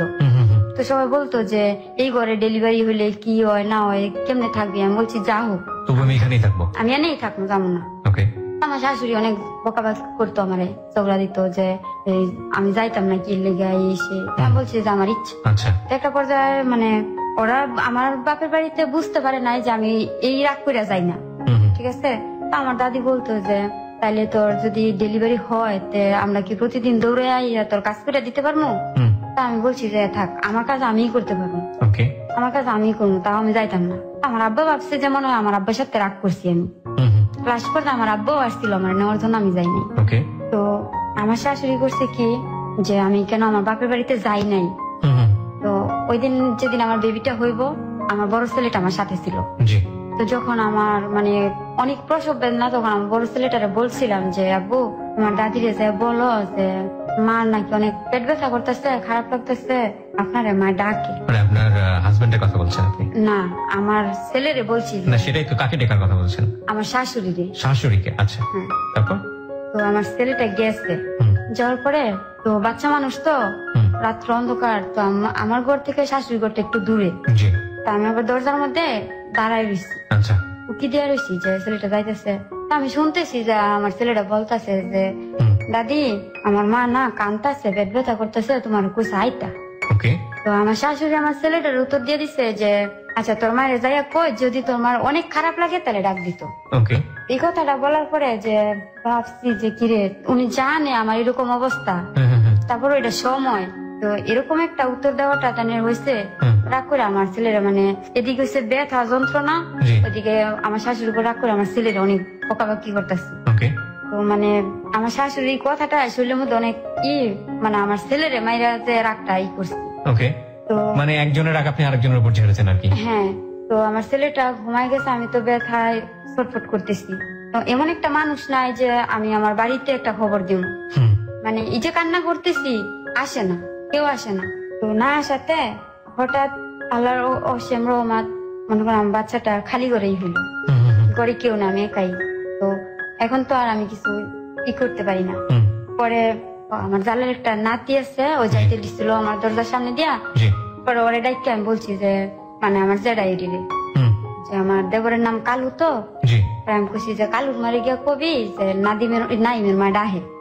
পরে বলার পর আমার জেডারি দূরে আসছে, আইসা মানে আমারে বকতাছে যে তোমার এই অবস্থা, তুমি আমার একটা খবর দিতা, আমার একটা ডাক দিতা। পরে মানে তানের কইলাম আর কি, এমনি তানের অনেক মায়া, মানে ঝগড়া করে সময় অনেক করবো, কিন্তু কারো বিপদের সময় উনি আর করে না। পরে যা করার উনি সব করছে। তারপরে আমার শাশুড়ি আসছে, পরে মানে বাচ্চাটা সব দোয়া মুসা টোসা করছে, পরে আমার শাশুড়ি আসছে। আসার পরে মানে আমার শাশুড়ি, আমি আর কথা বলি নাই, কেন আসছে ভালো কথা, কি হয়েছে আমার শাশুড়ি বলতেছে যে সেরা হয়েছে। আমার শাশুড়ি দেখছে গেছে, চলে গেছে। হ্যাঁ, চলে যাওয়ার পরে তো আমার ওর বাকি আসছে বাজার থেকে। আসার পরে এখন দেখছে, কারণ আমার বাড়িতে যে খবর করছে, তো আমার বাড়ি থেকে সবাই আসছে দূরে রাত্রে। আসার পরে এখন আমার শাশুড়ি ঝগড়া করতেছে মিষ্টি খাওয়াইতো আমার বাপের। তো তো আমার বাপের যে কথাটা মনে রাখবো আমি জানতাম না। আমি ভাবছিলাম যে রাগটা মনে হয় আমার ভিতরেই আছে, যে বলছে বাচ্চাটা হে করবো না। তা আমার আব্বা তো ঝগড়া করছে যে আপনার নাতি হইতো তাইলে আপনাদের মিষ্টি খাওয়াইতাম, এটা তো মানুষের। মানে এটা আসলে ওই ওনাদেরকে ঠ্যাস দেয়া কথা যেটাকে বলে, মানে এক ধরনের ইয়ে করেন শিক্ষা দেওয়ার জন্য। আমি ভাবছিলাম যে মনে হয় রাগটা আমার ভিতরেই আছে, আমার আব্বা যে রাগটা মনে রাখছে বুঝতে পারি না। তো আমার শাশুড়ি আমার আব্বার সাথে ঝগড়া করছে, মিষ্টি ছাড়া কে আইছে, নাতি হয়েছে মিষ্টি নিয়ে আইছে না কে। তা আমার আব্বা আমার শাশুড়ি বলছে যে আপনার নাতি হইতো তাহলে মিষ্টি নিয়ে আইতাম, এটা তো মানুষের, এই জায়গায় কই মিষ্টি খাওয়ানো। আমি তো আরো আসছি যে না আপনারা আমার মাইয়ারই আমার গলায় ঝুলাই দেন, তো এইখানে আবার মিষ্টি কোথায়, তেরে নিয়ে চলে গেছে। তা আমার শাশুড়ি আমার বাপের সাথে ঝগড়া করছে। তো ঝগড়া করছে পরে এক পর্যায়ে আমার বাপে বলছে কে আপনি নিজেই তো স্বীকার কইছেন আমার মায়ের মারছেন, অশান্তি করছেন, কম করছেন মায়ের ঘুরতে, এখনো তো স্বীকার করেন না। তো এই পর্যায়ে গেল, যাওয়ার পরে বাচ্চাটা আস্তে আস্তে বড় হইলো, ওর নাম রাখা হইলো নাদিম। তো আমি আবার কাজ করি, আমি চাকরিটা ছাড়ি নাই। তো যখন আমার ডেলিভারি হয় 1 মাসের জন্য ছুটি আনছি, স্যার আমার ছুটি দিচ্ছে, বেতন দেয় নাই কিন্তু চাকরিটা রাখছে। তো 1 মাস পর থেকে বাচ্চাটা মানে তখন তো আর নাইট ডিউটি করতে পারি না, তখন আমি স্যারের কাছে বইলা আমি সকাল 8টায় যাই, রাত্রে 8টায় চলে আসি, 12 ঘন্টা ডিউটি করি, যে রাত্রে বাচ্চাটা নিয়ে থাকতে হবে। তো এই অবস্থায় চাকরি করতে থাকি, সারাদিন বাচ্চাটা আমার দাদি রাখে, সারাদিন আমার দাদি রাখে। আমি ডিউটি থেকে আইসা তো রাত্রে যাই বাচ্চা নিয়ে আসি, আবার সকালবেলা 8টা বাজে যাওয়ার সময় যে আমার দাদির কাছে দিয়ে আসি। সারাদিন যে গরুর দুধ টুধ খাওয়ায় আগলাটা, এইভাবে আমার বাচ্চা বড় হয়। আমি কাজ করি, কাজ করতে করতে ভাই আমি আবার আমার বেবি হয়। অনেকটা কনসেপ্ট করেন আপনি, কিন্তু কোনো ধরনের ফ্যামিলি প্ল্যানিং ছিল না আপনাদের? মানে বলছি না যে ওরকমের কোন মানে সংসারের অশান্তি মানে আমার ছিল না, আপনার দিকে কোনো কনসেন্ট্রেশনই ছিল না? না। আচ্ছা ঠিক আছে, বলুন। অনেক টেনশনে যে কি করবো, সবাই বলে যে অল্প হলেও তো লেখাপড়া করছো, এটা কি? তো আমি যে লেখাপড়া করছি ঠিক আছে, কিন্তু আমার তো সব দিকের আমার মাথার নাই। তো যাই হোক আমার বাচ্চা হইলো, 3 নম্বর বাচ্চাটা হলো। হ্যাঁ আমার 3 নম্বর বাচ্চাটা হয়েছে, 3 নম্বরটা ছেলে। আচ্ছা, 3টা ছেলে? হ্যাঁ 3টা ছেলে। তো মেজর ছেলেটা হওয়ার পরে ওর বাপে, মেজর ছেলেটা হওয়ার 6-7 মাস পরে ভালো হয়ে গেছে, মানে আমার সাথে আর খারাপ ব্যবহার করে না। আচ্ছা, মানে কাজ করে ভালো মতো। তো দেখা গেছে ওই ভালো হওয়ার পরে বাজার টাজার করে কাজ করে, এমন যাই কাজ করে আমার কাছে আইনা দেয়। তো জমায়া আমরা একটু মানে আমাদের অবস্থাটা একটু ভালো হয়েছে। তখন মানে থাকার মতো একটা ঘর ছিল না। আচ্ছা, তো আমি চাকরি করে কিছু রাখছি, ওর বাপের রেন্টে জমাইছি, তারপর আমাদের গ্রামে যে সমিতি করে ব্যাংক থেকে লোন উঠায়, এভাবে লোন টোন উঠায়া অনেক বড় করে একটা ঘর দিচ্ছি। আচ্ছা, যে অন্তত আমার ছেলেরা তো ঘরে থাকতে পারবো ঝড় বৃষ্টির মধ্যে, অনেক বড় একটা ঘর দিচ্ছি। তো ঘরে টিভি আনছি, সবই করছি। তো আমার বাসুরে জায়গা বিক্রি করবো, তো আমার বাসুরে জায়গা বিক্রি করবো। এখন আমার তো শ্বশুর নাই, তো সবার লাগে, ওরা নাকি পাইছে কই থেকে জায়গা। তো আমার যারা 4 ভাই, 4 ভাইয়া 25,000 করে টাকা পাইছে। আচ্ছা, তো 25,000 করে টাকা পাওয়ার পরে ওর বাপের আমি বলছি যে দেখো এই টাকাটা দিয়া হয়তো আমরা একটা ক্ষেত রাখি, মানে আমাদের একটা হাজার রাখে গ্রামে, যে একটা ক্ষেতের উপরে দিয়া তুই না তো অন্য একটা কাজ করি। আচ্ছা, ওর বাপের দোকান দিব, বাজারে দোকান দিব। তো আমার আব্বা বলতো যে দেখ এমনি তো তোর অশান্তি, এমনি অশান্তি, এখন যদি দোকানটা দেয় তো দেখা গেছে রাত্রে 12টা 1টা আইব, তুই এক সাইডে, তোর উপরে আরো জানি কত কি কথা উড়ায়। ঠিক আছে, তো ওরা অনেক বুঝানোর পর দোকান দিবই। তো এর মাঝখান থেকে আমি আবার 30,000 টাকা উঠাইছি ব্যাংক থেকে। তো সব টাকা নিয়ে দোকান দিব। তো ওই টাকাটা নিয়ে করছে কি, আমাদের গ্রামের জন্য আমার ছোট ছেলেটা হয়েছে, ছোট ছেলেটা হওয়ার 5 দিনের দিন গ্রামের অন্য একটা মেয়ে নিয়ে আসে সিলেট মাজারে গেছে ঘুরতে। এই যে গেল আর কোন খবর নাই। আপনার হাজবেন্ড আমার ছেলেটা 5 দিনের রাইখা গেছে, যেহেতু আর আসে নাই, সিলেট মাজারে গেছে, তা আসে না কি করবো, মারা গেছে, এই করছে সেই করছে। তা আমার শাশুড়ির সাথে কিন্তু যে যোগাযোগ আছে ওটা মানে আমার শাশুড়িও বুঝতে দেয় নাই। মানে আপনিও জানেন না বিষয়টা? না, আমি 3টা বাচ্চা নিয়ে আপনি একা? 3টা বাচ্চা নিয়ে এখন আমি একা। তো আমি কি করে চলবো, মানুষের বাড়িতে কাজ করি, আমি চাকরি করি, এভাবেই চলতে থাকি। তো একটা পর্যায়ে আমার ছোট ছেলের 5 দিনের রাইখা গেছে। আমার ছোট ছেলের বয়স যখন 1 বছরের হয়েছে, তখন আমি মানে আমার দেবর বাসুর হেরা ঝগড়া করে ই করে আমি একলা করতে পারি না, তখন আমি চলে আসছি আমার বাড়িতে। যে মানে তাদের সাথে আর আমি উঠতে পারতাছি না। আমি বাড়িতে চলে আসছি। আমি 1 বছর পরে যখন বাড়িতে আসছি, আমি বাড়িতে চলে আসার 1 সপ্তাহ পরে সে বাড়িতে আসছে। আচ্ছা, আমার হাজবেন্ড বাড়িতে আসছে। তো বাড়িতে আসার পরে আমি করছি কি যে রাগ কইরা যে ছোট ছেলেটা মানে সবাই বলতেছে যে বাচ্চাটা যে দিয়ে তাইলে অন্তত হ্যাঁ তোরে নিব, কারণ ছোট বাচ্চা তো পুরুষ মানুষ পালা সম্ভব না। তো সবার কথা শুনে আমি আমার ছোট ছেলেটা নিয়ে রাগ করে দিয়ে গেছি যে আমি পালছি অনেকদিন, আমি আর পালতাম না, আমি আর পারি না।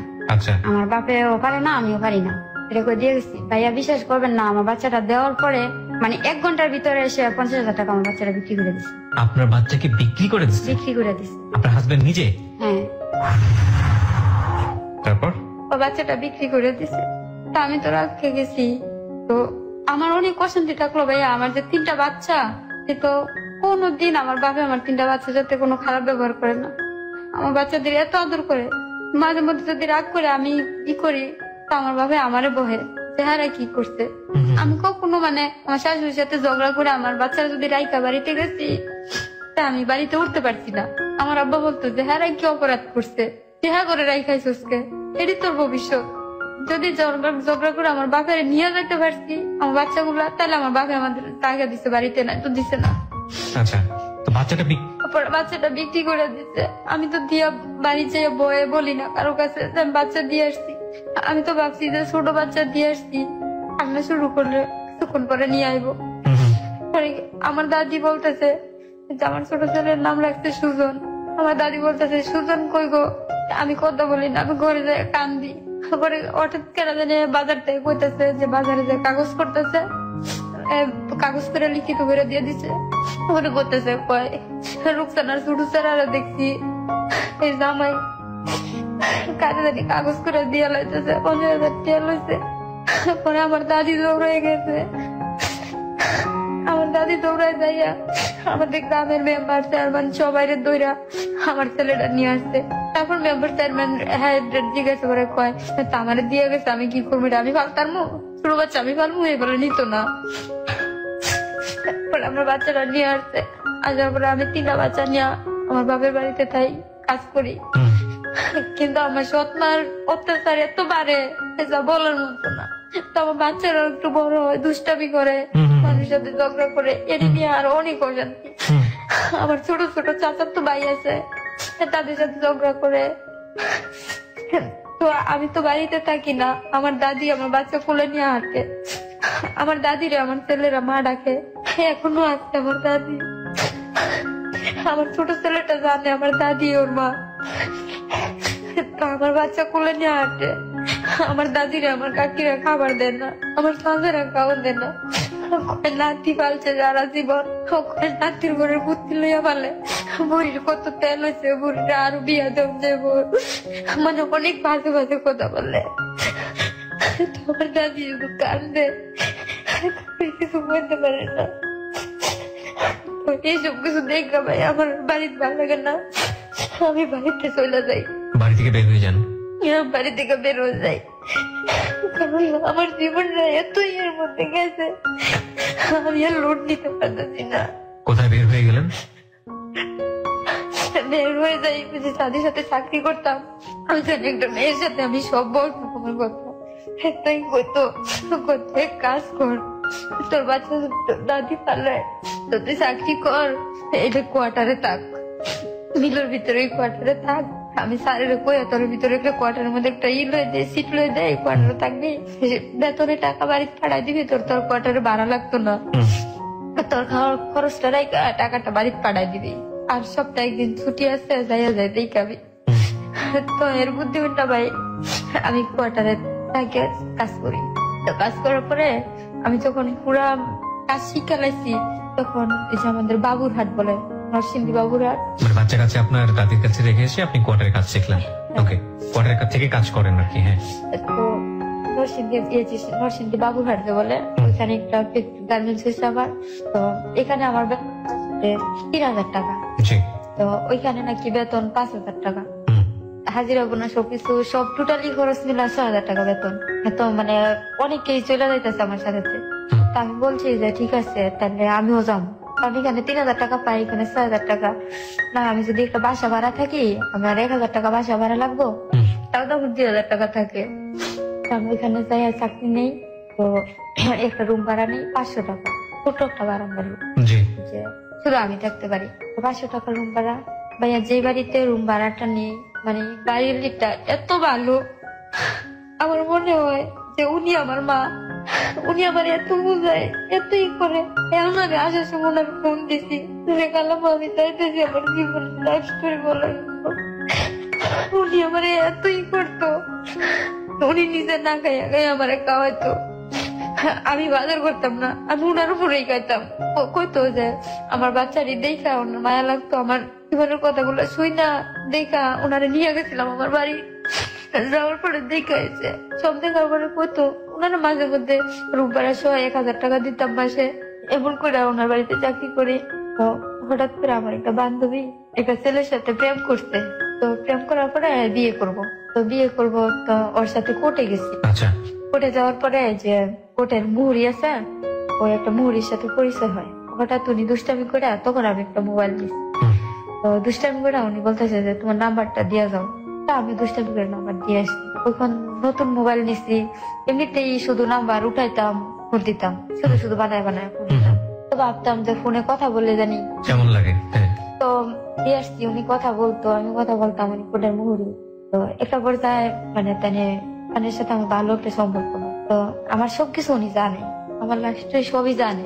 জানার পরে সবকিছু যাই না, উনি আমার সাথে মানে একটা অফার করে সম্পর্ক করার। তো উনি কি বিবাহিত ছিল? হ্যাঁ, উনি বিবাহিত ছিল। উনি আপনার সবকিছু জেনেছে এবং এটা খুব স্বাভাবিক, আপনার সম্পর্কে বুঝতে পেরেছে যে আপনার একটা সাংসারিক দুর্বলতা আছে, এটা খুব সহজেই বোঝা যায়। তারপরে উনি অফার করে। অফার বলতে কি, প্রেমের সম্পর্ক নাকি অন্য কোনো ধরনের অনৈতিক সম্পর্ক? না, মানে আমার বিয়ে করবো এরকম একটা কথা বলে। আমার বিয়ে করবো। তখন তো আপনার ডিভোর্স হয়নি হাজবেন্ডের সঙ্গে? ডিভোর্স কি হয়েছে? হ্যাঁ, আমি পরে ওর বাবার ডিভোর্স দিয়ে দিচ্ছি, ওর বিয়ে করছে। মানে না না, আপনি যখন এই সম্পর্কের সঙ্গে জড়াচ্ছেন, মানে এই ধরনের যে আপনাকে মুহুরি অফার করেছে, তখন কি আপনি ডিভোর্স?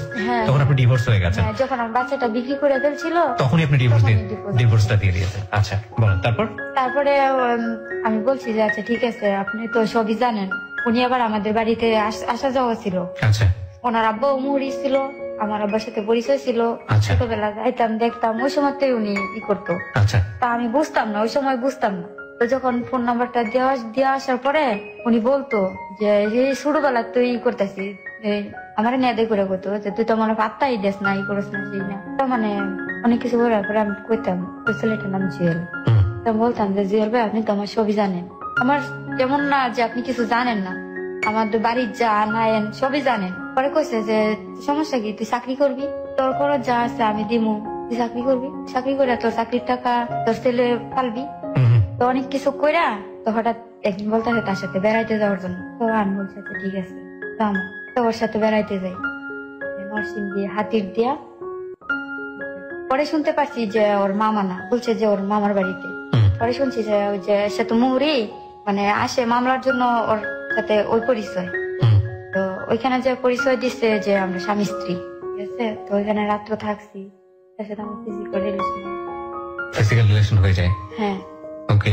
তারপর ওইখান থেকে আসার পরে ওনার সাথে আর আমার যোগাযোগ নাই। তো মানে যোগাযোগ নাই বলতে মানে ওইখান থেকে আসার পরে আমার আর ফোন দেয় না, আমি ফোন দিলে আর ধরে, মানে এই সম্পর্কটা হওয়ার পরে আর ফোন দিলে ধরে না। না।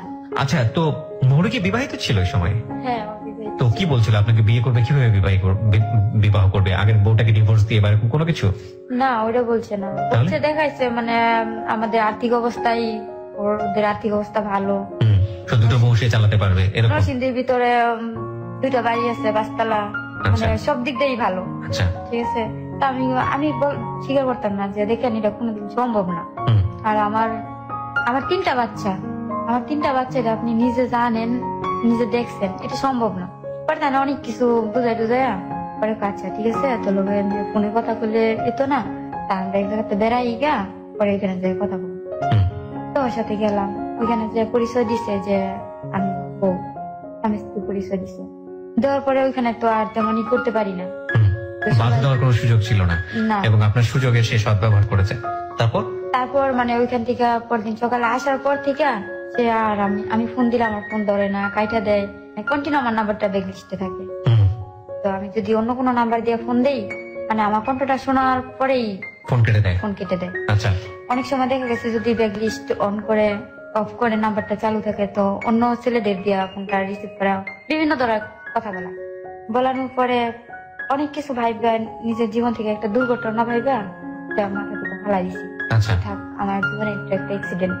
আচ্ছা হয়তো ঘুমাইছিলাম, স্বপ্ন দেখছি, ঘুম ভাঙছে, স্বপ্ন শেষ। ওকে ওইরকম একটা ভাইবা জীবনটা আবার স্বাভাবিক মাইনা নিছি। আচ্ছা তো চাকরি করতেছি ভালো, তো ভালো চাকরি করার পরে কি কারণে জানি 2-3 মাস পর আবার নরসিংদী যাই কোর্টে। যাওয়ার পরে ওনার সাথে দেখার পরে মানে উনি আবার সেই আগের মতো, তো উনি, আমি বলতেছি যে আপনি আমার ফোন ধরছেন না, এই করেন না, সেই করেন না, মানে অনেক কথা বলছি। তো বলতেছে যে ফোন ওনার কাছে ছিল না, উনি বাসায় ছিল না, বাইরে ছিল, অনেক বুঝাইছে। তারপর বুঝানোর পরে মানে আমিও বিশ্বাস করছি, ঠিক আছে, আমিও বিশ্বাস। আপনি আবারও বিশ্বাস করলেন তাকে? হ্যাঁ, আবার মানে এমন ভাবে বলছে যে বিশ্বাস না করার মতো না, তা আমি বিশ্বাস করছি। করার পরে এখন উনি বলতেছে যে ওইদিকে একটা বাসা নেওয়ার জন্য, একটা বাসা নেওয়ার জন্য আমার সাথে আমি থাকবো। পরে আমি বলতেছি যে আমি আপনার সাথে কেমনি থাকবো, আমি তোর বিয়ে করবো। ঠিক আছে, বিয়ে করেন, মনে করবেন, আর আমি চাকরি করি, আমি না তো কিছু চিনি না, আমি না কই চাকরি করবো, আপনি না হয় আমার খাওয়াইবেন, ঠিক আছে, কিন্তু আমার 3টা সন্তান, আর আমার 3টা সন্তানের সাথে মনে করেন এখন আমার দাদা দাদিরও আমার পালতে হয়, কারণ আমার সন্তান পালে, তখন তো আর কেউ খাওয়ায় না। এখন আমার নিজে না খাইয়া হলো, আমার চুরি করে হলো আমার দাদা দাদির খাবারটা আগে দেখতে হইব। পরে কয় তাহলে তুই যেন থাকস, হেন মানে পরে মানে অনেক কিছু করার পরে মানে এমন করছে, আমার দুর্বল বানাইছে। পরে বলতেছে যে মানে উনি আমার বাসায় আইবো, আমার বাসায় আসবো, ভালো কথা। মানে ওই দিন ছিল শুক্রবার খুব বন্ধ।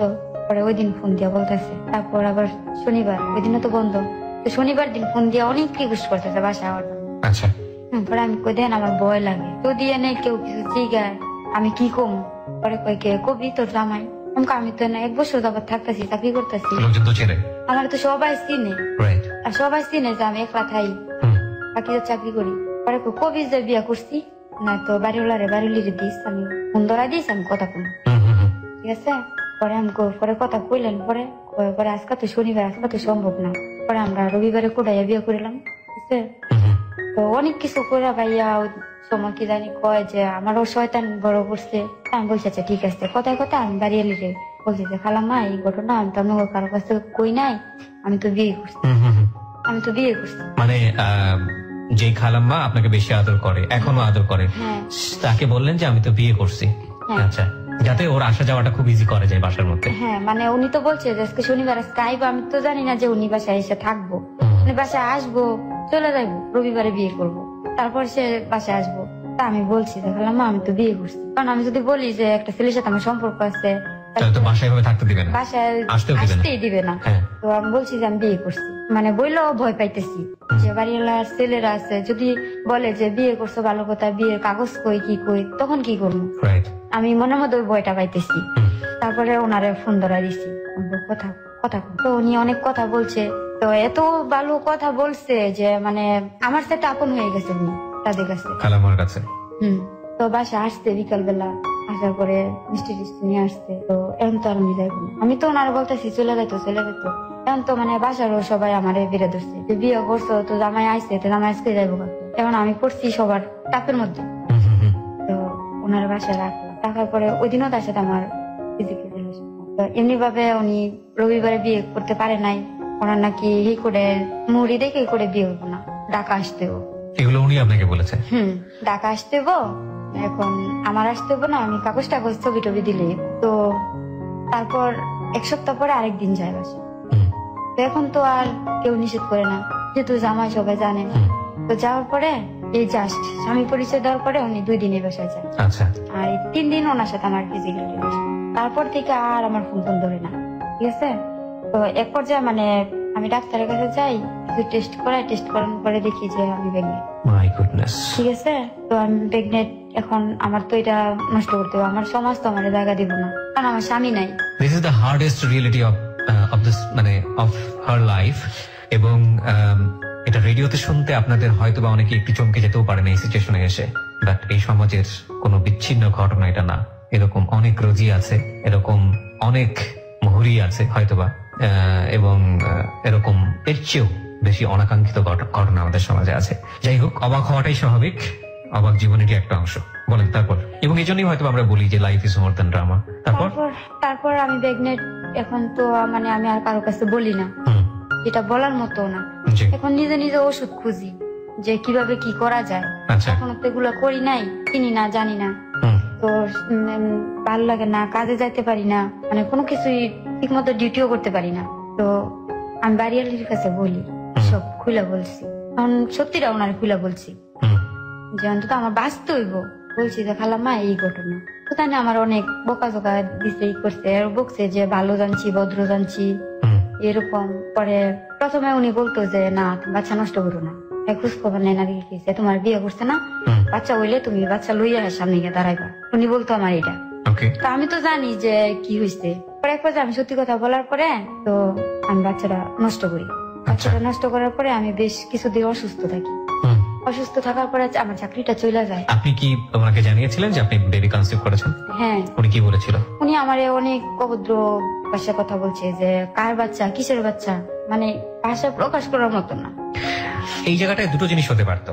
একটা হচ্ছে উনি চাইলে এই বেবিটা নিয়ে মামলা করতে পারতেন কোর্টে, এবং যদি মামলা করতেন তাহলে যে ভদ্রলোক এই কাজটা করেছে, ভদ্রলোক বলাটা ঠিক হবে না, অভদ্রলোক অফকোর্স, তিনি কিন্তু লং টার্মের জন্য ফেসে যেতেন।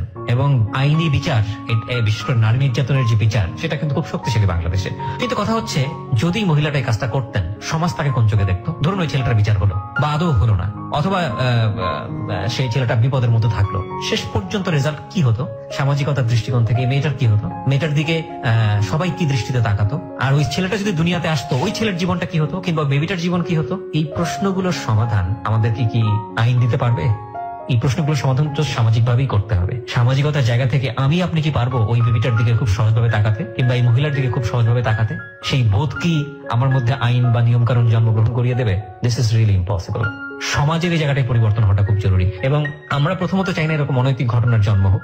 আমরা প্রথমত চাই না যে একটা শিশু যদি একেবারে রুট কজ খুঁজতে যায় যে এই যে মেয়েটির আজকে এইরকম একটা দুর্দশা, এই দুর্দশার পেছনে আসলে মূলত কে দায়ী, তাহলে ওর পরিবার, ওর বাবা মায়ের বিচ্ছিন্নতা, ওর মা, যে মা পাগল থাকা অবস্থায় প্রপার ট্রিটমেন্ট হয়তো পেলো, তার ফ্যামিলি থেকে পায়নি, এবং সে অবস্থা তার ফ্যামিলিতে ফিরে আসা, তখন ওর মার কাছে ওদেরকে বড় হতে না দেয়া, ওর বাবার কাছ থেকে ওর আসল মায়ের বিচ্ছিন্নতা, সৎ মায়ের ঘরে অনাদারে বড় হওয়া, এবং একটা পর্যায়ে গিয়ে অপাত্রের হাতে, মানে কুচত চরিত্রের একজন লোকের হাতে তুলে দেওয়া, এবং তারপরের একের পর একটা ঘটনার সাথে কিন্তু একটা ঘটনা জড়িত, এবং সমাজে সেখানে কি ওর করার কিছুই নেই। যাই হোক, আমাদের বাস্তবতা মেনে নিয়ে সামনের দিকে এগোতে হবে। This is the hardest reality of the society. বলুন তারপর আমি বাচ্চাটা নষ্ট করার পরে এখন মানে লজ্জায় বাড়িয়ালির সাথে যে ভালো একটা সম্পর্ক ছিল, ওনার কাছে মানে একটা কিছু চাইতে পারি না। তো আমার ছোট ছেলেটা অনেক অসুস্থ। 1 মাস পরে আমার দাদি ফোন দিছে, ফোন দিয়া বলতেছে যে সুজনের যদি তোর দেখতে মন চায় তাই দেখে যাই, তোর টাকা দরকার। সুজন মানে আপনার ছেলে? হ্যাঁ, আমার ছোট ছেলে, একদম ছোট ছেলেটা। হ্যাঁ। তারপর একজনের কাছ থেকে 50টা টাকা নিয়ে আমি বাড়িতে যাই। তো যাওয়ার পরে আমার বড় ছেলে, মেজো ছেলে সবাই দৌড়ে আসছে, মা আসছে। তো অন্য সময় তো যাওয়ার সময় অনেক মজা করে যাওয়ার ফল টল নিয়ে যেতাম। তো ওই সময় তো আমার চাকরিটাই কিছু নাই। তো যখন প্রতি সপ্তাহে বাড়িতে যেতাম, তো এই যে নরসিংদী 5 দোনা বলে, 5 দোনা মোর ফলের দোকান আছে, ফলের দোকান থেকে আমি প্রতি সপ্তাহে ফল টল নিয়ে আসতাম। তো ওই ফলের দোকানওয়ালা মানে ইচ্ছামি টিটামি করতো, দুষ্টামি করতো। তো হঠাৎ করে যে ভাবলাম যে হয়তো ওনার সাথে পরিচয় হয়েছে, সম্পর্কটা একটু ভালো, যেহেতু ভালো কথা বলি, দেখি। পরে আমি বলি যে ভাই আমার একটু উপকার করতে পারবেন? পরে বলে যে ভাই আমি তো কিছুদিন অসুস্থ ছিলাম, আমার চাকরিটা চলে গেছে, আমার ছেলেটা অনেক অসুস্থ, যদি আমার 500 টাকা ধার দেন ছেলেটা নিয়ে হাসপাতাল যেত। পরে উনি বলে উঠছে কি যে 500 টাকা কেন, তোমার 1000 টাকাই দিব, আয়ো বেড়াই। আমি আপনার কাছে 500 টাকা চাইলাম, ধার দিতেন, আমার ছেলেটা অসুস্থ, আর আপনি মজা লন যে বেড়াইতে যাবো আপনার সাথে। না, আমার বাবির বাড়ি যাবো, আবার আইসা করুন। আমরা বাবির বাড়ি যাইবেন, আমার নিয়ে আমরা বাবির জিগাইতো না আমি আপনার কি লাগি। যখন কারো কাছেই পাই না, পরে উনি কথা বলছে। পরে তারপর আমি আমার ছেলেরে নিয়ে গেলাম ওনার সাথে। যাওয়ার পরে ওনার নাকি ভাবি, তো ভাবির বাসায় যাই দেখি আমার মতো আরো 2-4টা মেয়ে। তো দেখলাম উনি ভাবিরে টাকা দিল। ভাবিরে টাকা দিল, এখন ভাবি আমার ছেলেটা কোলে নিয়ে চলে যেতেছে। আমি একা, ভাবি কানবো তো, এনে কইলাম থাক না আমার কোলে। না, আমি যারা নিয়ে দিকে যাই তোমার। তারপরে মানে তখন আমি বুঝতে পারছি যে এটা একটা কোন ধরনেরই। তো যখন আমার ছেলেটা অসুস্থ, ভাবি বলি যে আল্লাহ আমার তো যাওয়ার তো হয়েছেই। তখন উনি আমার 1000 টাকা আমি তারপর ওনারে আমি বলছি যে আচ্ছা ঠিক আছে, আজকে আমি যখন বিপদে পড়ছি কারোর কাছে পাই নাই, আপনি আমার সুযোগের সদ্ব্যবহারটা করবেন, আমার টাকাটা আগে আমার হাতে দেন, তারপর আপনার যা ইচ্ছা আপনি করেন। পরে উনি মানে কোথাছে কে তোমার টাকা দিতাম না, এসে না আগে আপনি আমার বললে আনছেন 1000 টাকা দিবেন, আমার হাতে 1000 টাকা দেন, তারপর আপনি মন চাবেন নিয়ে মাইরা। তারপর উনি আমার 1000 টাকা দিল। ওইখান থেকে শুরু হয় ভাই আমার জীবন, এখান থেকে শুরু হয় তার নষ্ট জীবন। তো ভাই ওটা যে একটা স্পট আমি জানতাম না, তো হঠাৎ স্পটের মধ্যে আপনাকে ওই ফলোয়ার পার্টিকুলার কোন একটা জায়গাতে নিয়ে গেছে? হ্যাঁ, মানে একটা মহিলা ফ্ল্যাট বাসায় থাকে, ওইখানে মানে খারাপ কাজ করে মেয়েদের নিয়ে ওই বাসায় নিয়ে গেছে। তো ওনার সাথে যাওয়ার পরে ওই দিন ওই বাসায় পুলিশ হামলা করে, হামলা করার পরে এমন আমি যে হাজার ই করে বলতেছি আমি কিছু জানি না, বুঝি না, যে ভাই আমি কিছু জানি না। তারপর অবশেষে আমি সত্যি কথা বলছি। ওখানে একটা এসআই ছিল, উনি মানে আমার বাড়িতে ফোন দিয়েছে, আমার বাড়িতে ফোন দিছে, এমনিতে বলে নাই যে এমন একটা স্পট থেকে আমাদের ধরছে। বাড়িতে ফোন দিছে, ফোন দিয়া পরে জিজ্ঞেস করতেছে, সে পরে বলছে যে বিপদে পড়ছে, উনি থানায় আছে। পরে একটা পর্যায়ে মানে বলতে হয়েছে যে ওরকম জায়গা থেকে, তখন তো ভাইয়া ওইখান থেকে আসার পরে আমার বাড়িতে জায়গা দেন, আমার বাড়িতে জায়গা দেন, আমি খারাপ হয়ে গেছি। ফলওয়ালাটা কোথায় গেল ওই সময়টাতে? ওরে ধরে নিতে গা, আমার বাচ্চার কান্না দেখা পরে আমাদের পয়সা যাচ্ছে, ঠিক আছে রোজি আপনি একটু নিজেকে কন্ট্রোল করুন, কারণ আমরা জানি যে আপনার জীবনের গল্প এখনো অনেক কিছুই বলার বাকি আছে। বলুন আপনি যা ঘটে গেছে আজকে। আপনি তো এক ধরনের চপেটাঘাত করতে এসছেন এই সমাজকে, যারা আসলে আপনাদের মতো রোজিদেরকে প্রপারলি বড় হওয়ার সুযোগ দিতে পারেনি, এইসব মানুষদেরকে, যাদের কারণে আজকে আপনাদের এই 25 বছরের জীবন কলুষিত। বলুন আপনি বলুন, এরপর কি হলো? আপনাকে বাড়ি থেকে বের করে দিল, তারপর? তারপর আমার বাড়ি থেকে বের করে দিচ্ছে। বাড়ি থেকে বের করে দেওয়ার পরে আমিও মাঠের খাইয়া বাড়ি থেকে বের হয়ে আসছি। এখন তো আর আমার যাওয়ার মতো জায়গা নাই, চাকরি নাই, এখন পরিচিত কেউ নাই যে আমি কারো কাছে যাবো। চাও ভাবি যে কোন আত্মীয় স্বজনের কাছে যাবো। তারপর যখন আমার মনে হয় যে আমার বাড়িতে এতটুকু করছে, হয়তো আমার আত্মীয় স্বজনরাও বলছে যদি এর তো বেশি অপমান করে, আত্মীয় স্বজনের কাছে যাই নাই। তারপরে এমনি করতে করতে আমি সারাদিন ওইদিন আমার কাছে একটা টাকাও ছিল না, আমার কাছে কোনো টাকাই ছিল না। আমি সারাদিন রাস্তা দিয়ে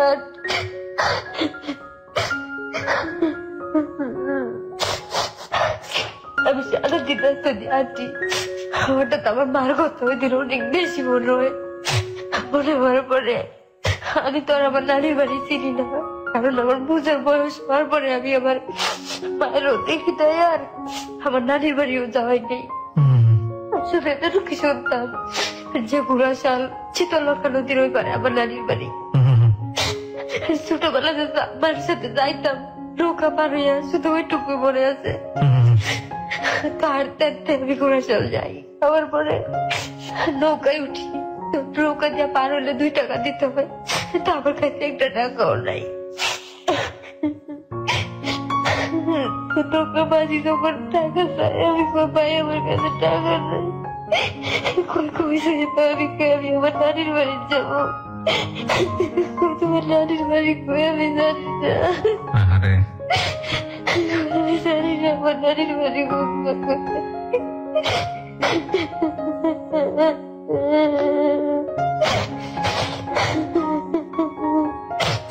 আমি কথা বলার পরে অনেকে অনেক মন্তব্য করতেছে, কেউ বলতেছে কোনো খারাপ শ্রেণী, হয়তো কোনো দিকে চাইছে, কেউ বলতেছে হয়তো কোনো মনের মধ্যে কোনো ইয়ে আছে, কেউ বলতেছে যে ছেলে তোরা যে যা পারছে হয়েছে, সেটা কিচ্ছু বলি নাই। হঠাৎ মাঝি হইতেছে আমার মামার নাম, আমার মার নাম, নানার নাম, ওদের নাম মনে আছে আমার। আমার মাঝি কোথাছে তোমার নানার নাম কি? পরে বলছি মানে মাঝি আমি চিনি তোমার নানারে। কত সালের ঘটনা এটা মনে আছে? আজ থেকে কতদিন আগে, বা কয় মাস বা কয় বছর আগে? আজ থেকে 6 বছর। 6 বছর আগে পেলেন, শেষ পর্যন্ত পেলেন, নানার বাড়িতে গেলেন? তারপর মাঝি বলতেছে যে তোমার নানা আমার সাথে নৌকা চালাতো, আমার নানাও মাঝি ছিল। আচ্ছা এরপরে ওই মাঝিটা আমার নিয়ে গেছে। যাওয়ার পরে আমি আমার মায়ের ধরে কান্না করি, আমার মা আমার ধরে কান্না করে, কেউ চিনে না। আমার মা আমার ধরে এত কান্না করছে। মনে হয় আমার এতটুকু বয়সে মনে হয় ওই দিন আমি এমন কান্না কাঁদছি, মনটা খুলে আমার মায়ের গলায় ধরে। যাওয়ার পরে দেখি আমার মায়ের অবস্থা, নানির বাড়ির অবস্থা এখন মোটামুটি ভালো। আমার মা নাকি বিদেশ করে আসছে, বিদেশ করে গেছিল। আমার মা একটা বাড়িও রাখছে আমাদের ভাই বোনের নামে, আমরা জানি না। আপনাদের জন্য একটা বাড়ি রেখেছে? বাড়ি কিনছে আমার ভাইয়ের নামে। তোমার সাথে থাকছি, তাই আমার সব ঘটনা বলছি। বললাম আমার মনের মধ্যে একটা জিদ যে আমি মুড়িরে খুঁজে বাইর করুন, যেমনি পারি আমি এর খুঁজে বাইর করুন। আমার ফোন ধরে না, ফোন ধরে না। আমি সারাদিন এর খুঁজি। এমন করে আমার নানির এলাকা মানুষ কয় আমার মায়ের নাম শান্তি, যে শান্তির মাইয়া। দেখি যে সকালবেলা বাইরে যাবে, সন্ধ্যায় আই অনেক কিছু মন্তব্য করে, অথচ আমি হ্যাঁ খুঁজি পাই না। একদিন শুনি মানে আমার মায়ের সাথে ঝগড়া করতেছে আমার ব্যাপার নিয়ে। পরে শুই না, আমি আর কথা বাড়াই না। পরে মায়ের বলছি যে মা আমি তো বাড়িতে রাগ করে আইছিলাম।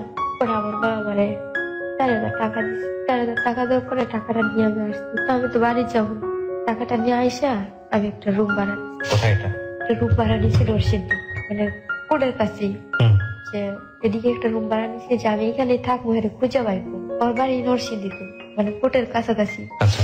তো আমার কাছে তো তেমন কোনো সাক্ষী প্রমাণ কোনো কিছু নাই যে আমি হঠাৎ তার বাড়িতে যাবো। আর ওই এলাকার স্থানীয়, ওর সাথে অনেক ছেলের চলাফেরা আছে, কখন কি করে মানে ওই ভয়টা রাখতাম মনে। আর খুঁজতাম, তখন পরে ফোন দেওয়ার ধরে না, হঠাৎ মানে একটা ছেলের দিয়ে ফোনটা ধরাইছে। তো ফোনটা ধরে বলতেছে যে আপনি কোথায় ফোন দিচ্ছেন? বলছি যে আমি তো ফোন দিছি জুয়েল। কি নাম ছিল ওর? জুয়েল? ওর নাম জুয়েল মোহরি। জুয়েল মোহরি একটা ছিল। তো বলছি যে আমি তো ফোন দিছি জুয়েলের কাছে। পরে বলতে বলতে অনেক কথা বলছে, বলার পরে যে হ্যাঁ নাকি অন্য একটা মেয়ে বিয়ে করছে। এই ছেলেটা আমার ফোন ধরছে, ওই ছেলেটার বাড়ির পাশে নাকি একটা মেয়ে বিয়ে করছে। তো এই কথা শোনার পরে ভাবলাম যে ওর বউ রাইখা আমার সাথে এরকম একটা ঘটনা করলো, তারপর আবার আমার বাদ দিয়ে আবার একটা মেয়ে বিয়ে করলো। রয়েছে তার সাবজেক্টটাই মাথা থেকে বাদ দিল।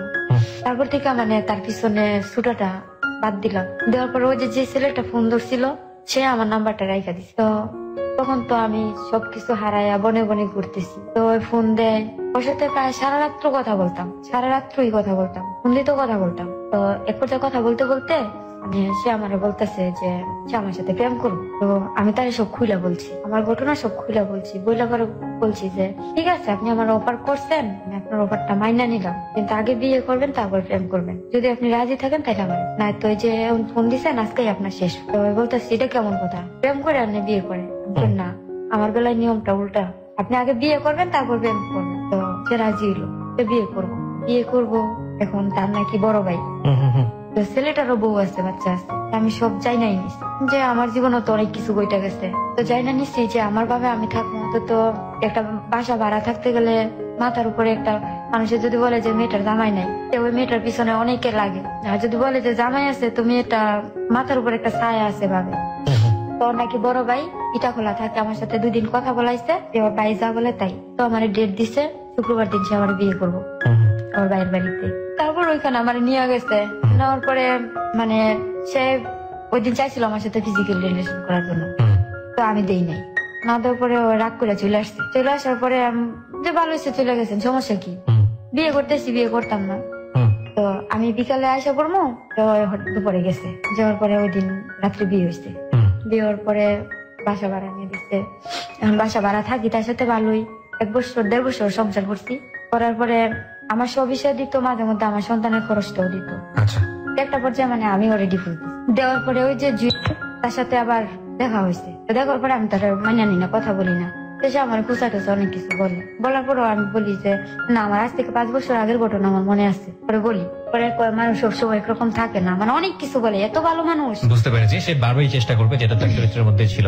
আপনি জাস্ট একটা এক্সাক্ট পয়েন্টে আসি, আপনি কি পরে তাকে বিয়ে করেন? ভাই বিয়ে করছি, বিয়ে করার পরেই তো হ্যাঁ আমার জীবনটা মানে কি করেছে? এখন যে আমার একটা নেশা করবা না ছেড়ে দিস। আমি একটা মানুষ। নেশাটা কি ধরনের নেশা? ইয়াবা। সেই ইয়াবা খাওয়াতো আপনাকে? হ্যাঁ ঠিক আছে। আর এখন আমি নিজের জীবনটা কি করছি। এখনো আপনি কি নেশা নিচ্ছেন, মানে নিতে বাধ্য হচ্ছেন? হ্যাঁ এখনো নেই। এই পয়সাগুলো আসে কোত্থেকে? আপনাকে কাজে খাটায়? এই পয়সাগুলো ভাইয়া আসে, কাজে খাটায় না। তাহলে মনে করেন ওই যে চলতাম আগে মানুষের সাথে, তাদের সাথে, এখন আমি তো আর এসব কিছু করি না, যাই না, ঠিক আছে। তো তাদের সাথে বাটপারি করি যে হ ভাই ভালো একটা মেয়ে আছে, আমি নিয়ে আসতেছি, এতটি টাকা দিতে হই সেই এরকম। তুমি বলে জুয়েলি আপনাকে শিখিয়েছে? কিছু সে শিখাইছে, কিছু পরিস্থিতি শিখাইছে। আজকে আপনি লাখ লাখ মানুষের সামনে এই কথাগুলো স্বীকার করলেন, কেন করলেন? স্বীকার করছে এই কারণে যে আমার মতো ভুল যেন কেউ বারবার না করে। আজকে যদি আমি যে প্রথম একদিন তার সাথে বেড়াতে গেছি ওইখানে যদি আমি শেষ করতাম, তাহলে আজকে আমার জীবনটা এত নষ্ট না। আজকে আমি আমার সন্তানের কাছে থাকি। এই যে আমার মাথায় রং, আমার ছোট ছেলের মুসলমানি করাইছে, বৃহস্পতিবার দিন তার অনুষ্ঠান গেছে, আমি আমার ছেলের অনুষ্ঠান গেছিলাম। আমার মেয়ে ছেলে দুষ্টামি করে আমার মাথায় রং দিছে।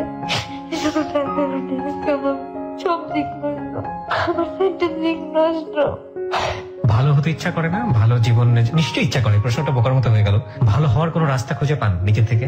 হ্যাঁ ভাইয়া, আমি কারণে আসছি যে আমি আজ থেকে আর কোনো নেশা করবো না।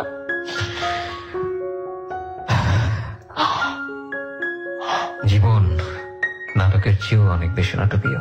এই জীবনের গল্প যেটা ওর জীবনে ঘটে গেল 25 বছরে, কোন সিনেমায় এটা আসবে, কোন নাটকে এটা আসবে, পুরোটা কি আসবে, নাকি সেখানেও এক ধরনের ইনসেপশন, এক ধরনের ইলিউশন থেকে যারা বানান তাদের সেই ইলিউশন বা ইনসেপশন সবকিছু মিলিয়ে নিজের মতো একটা চরিত্র দান করে? ভাইয়া কিন্তু আজ পর্যন্ত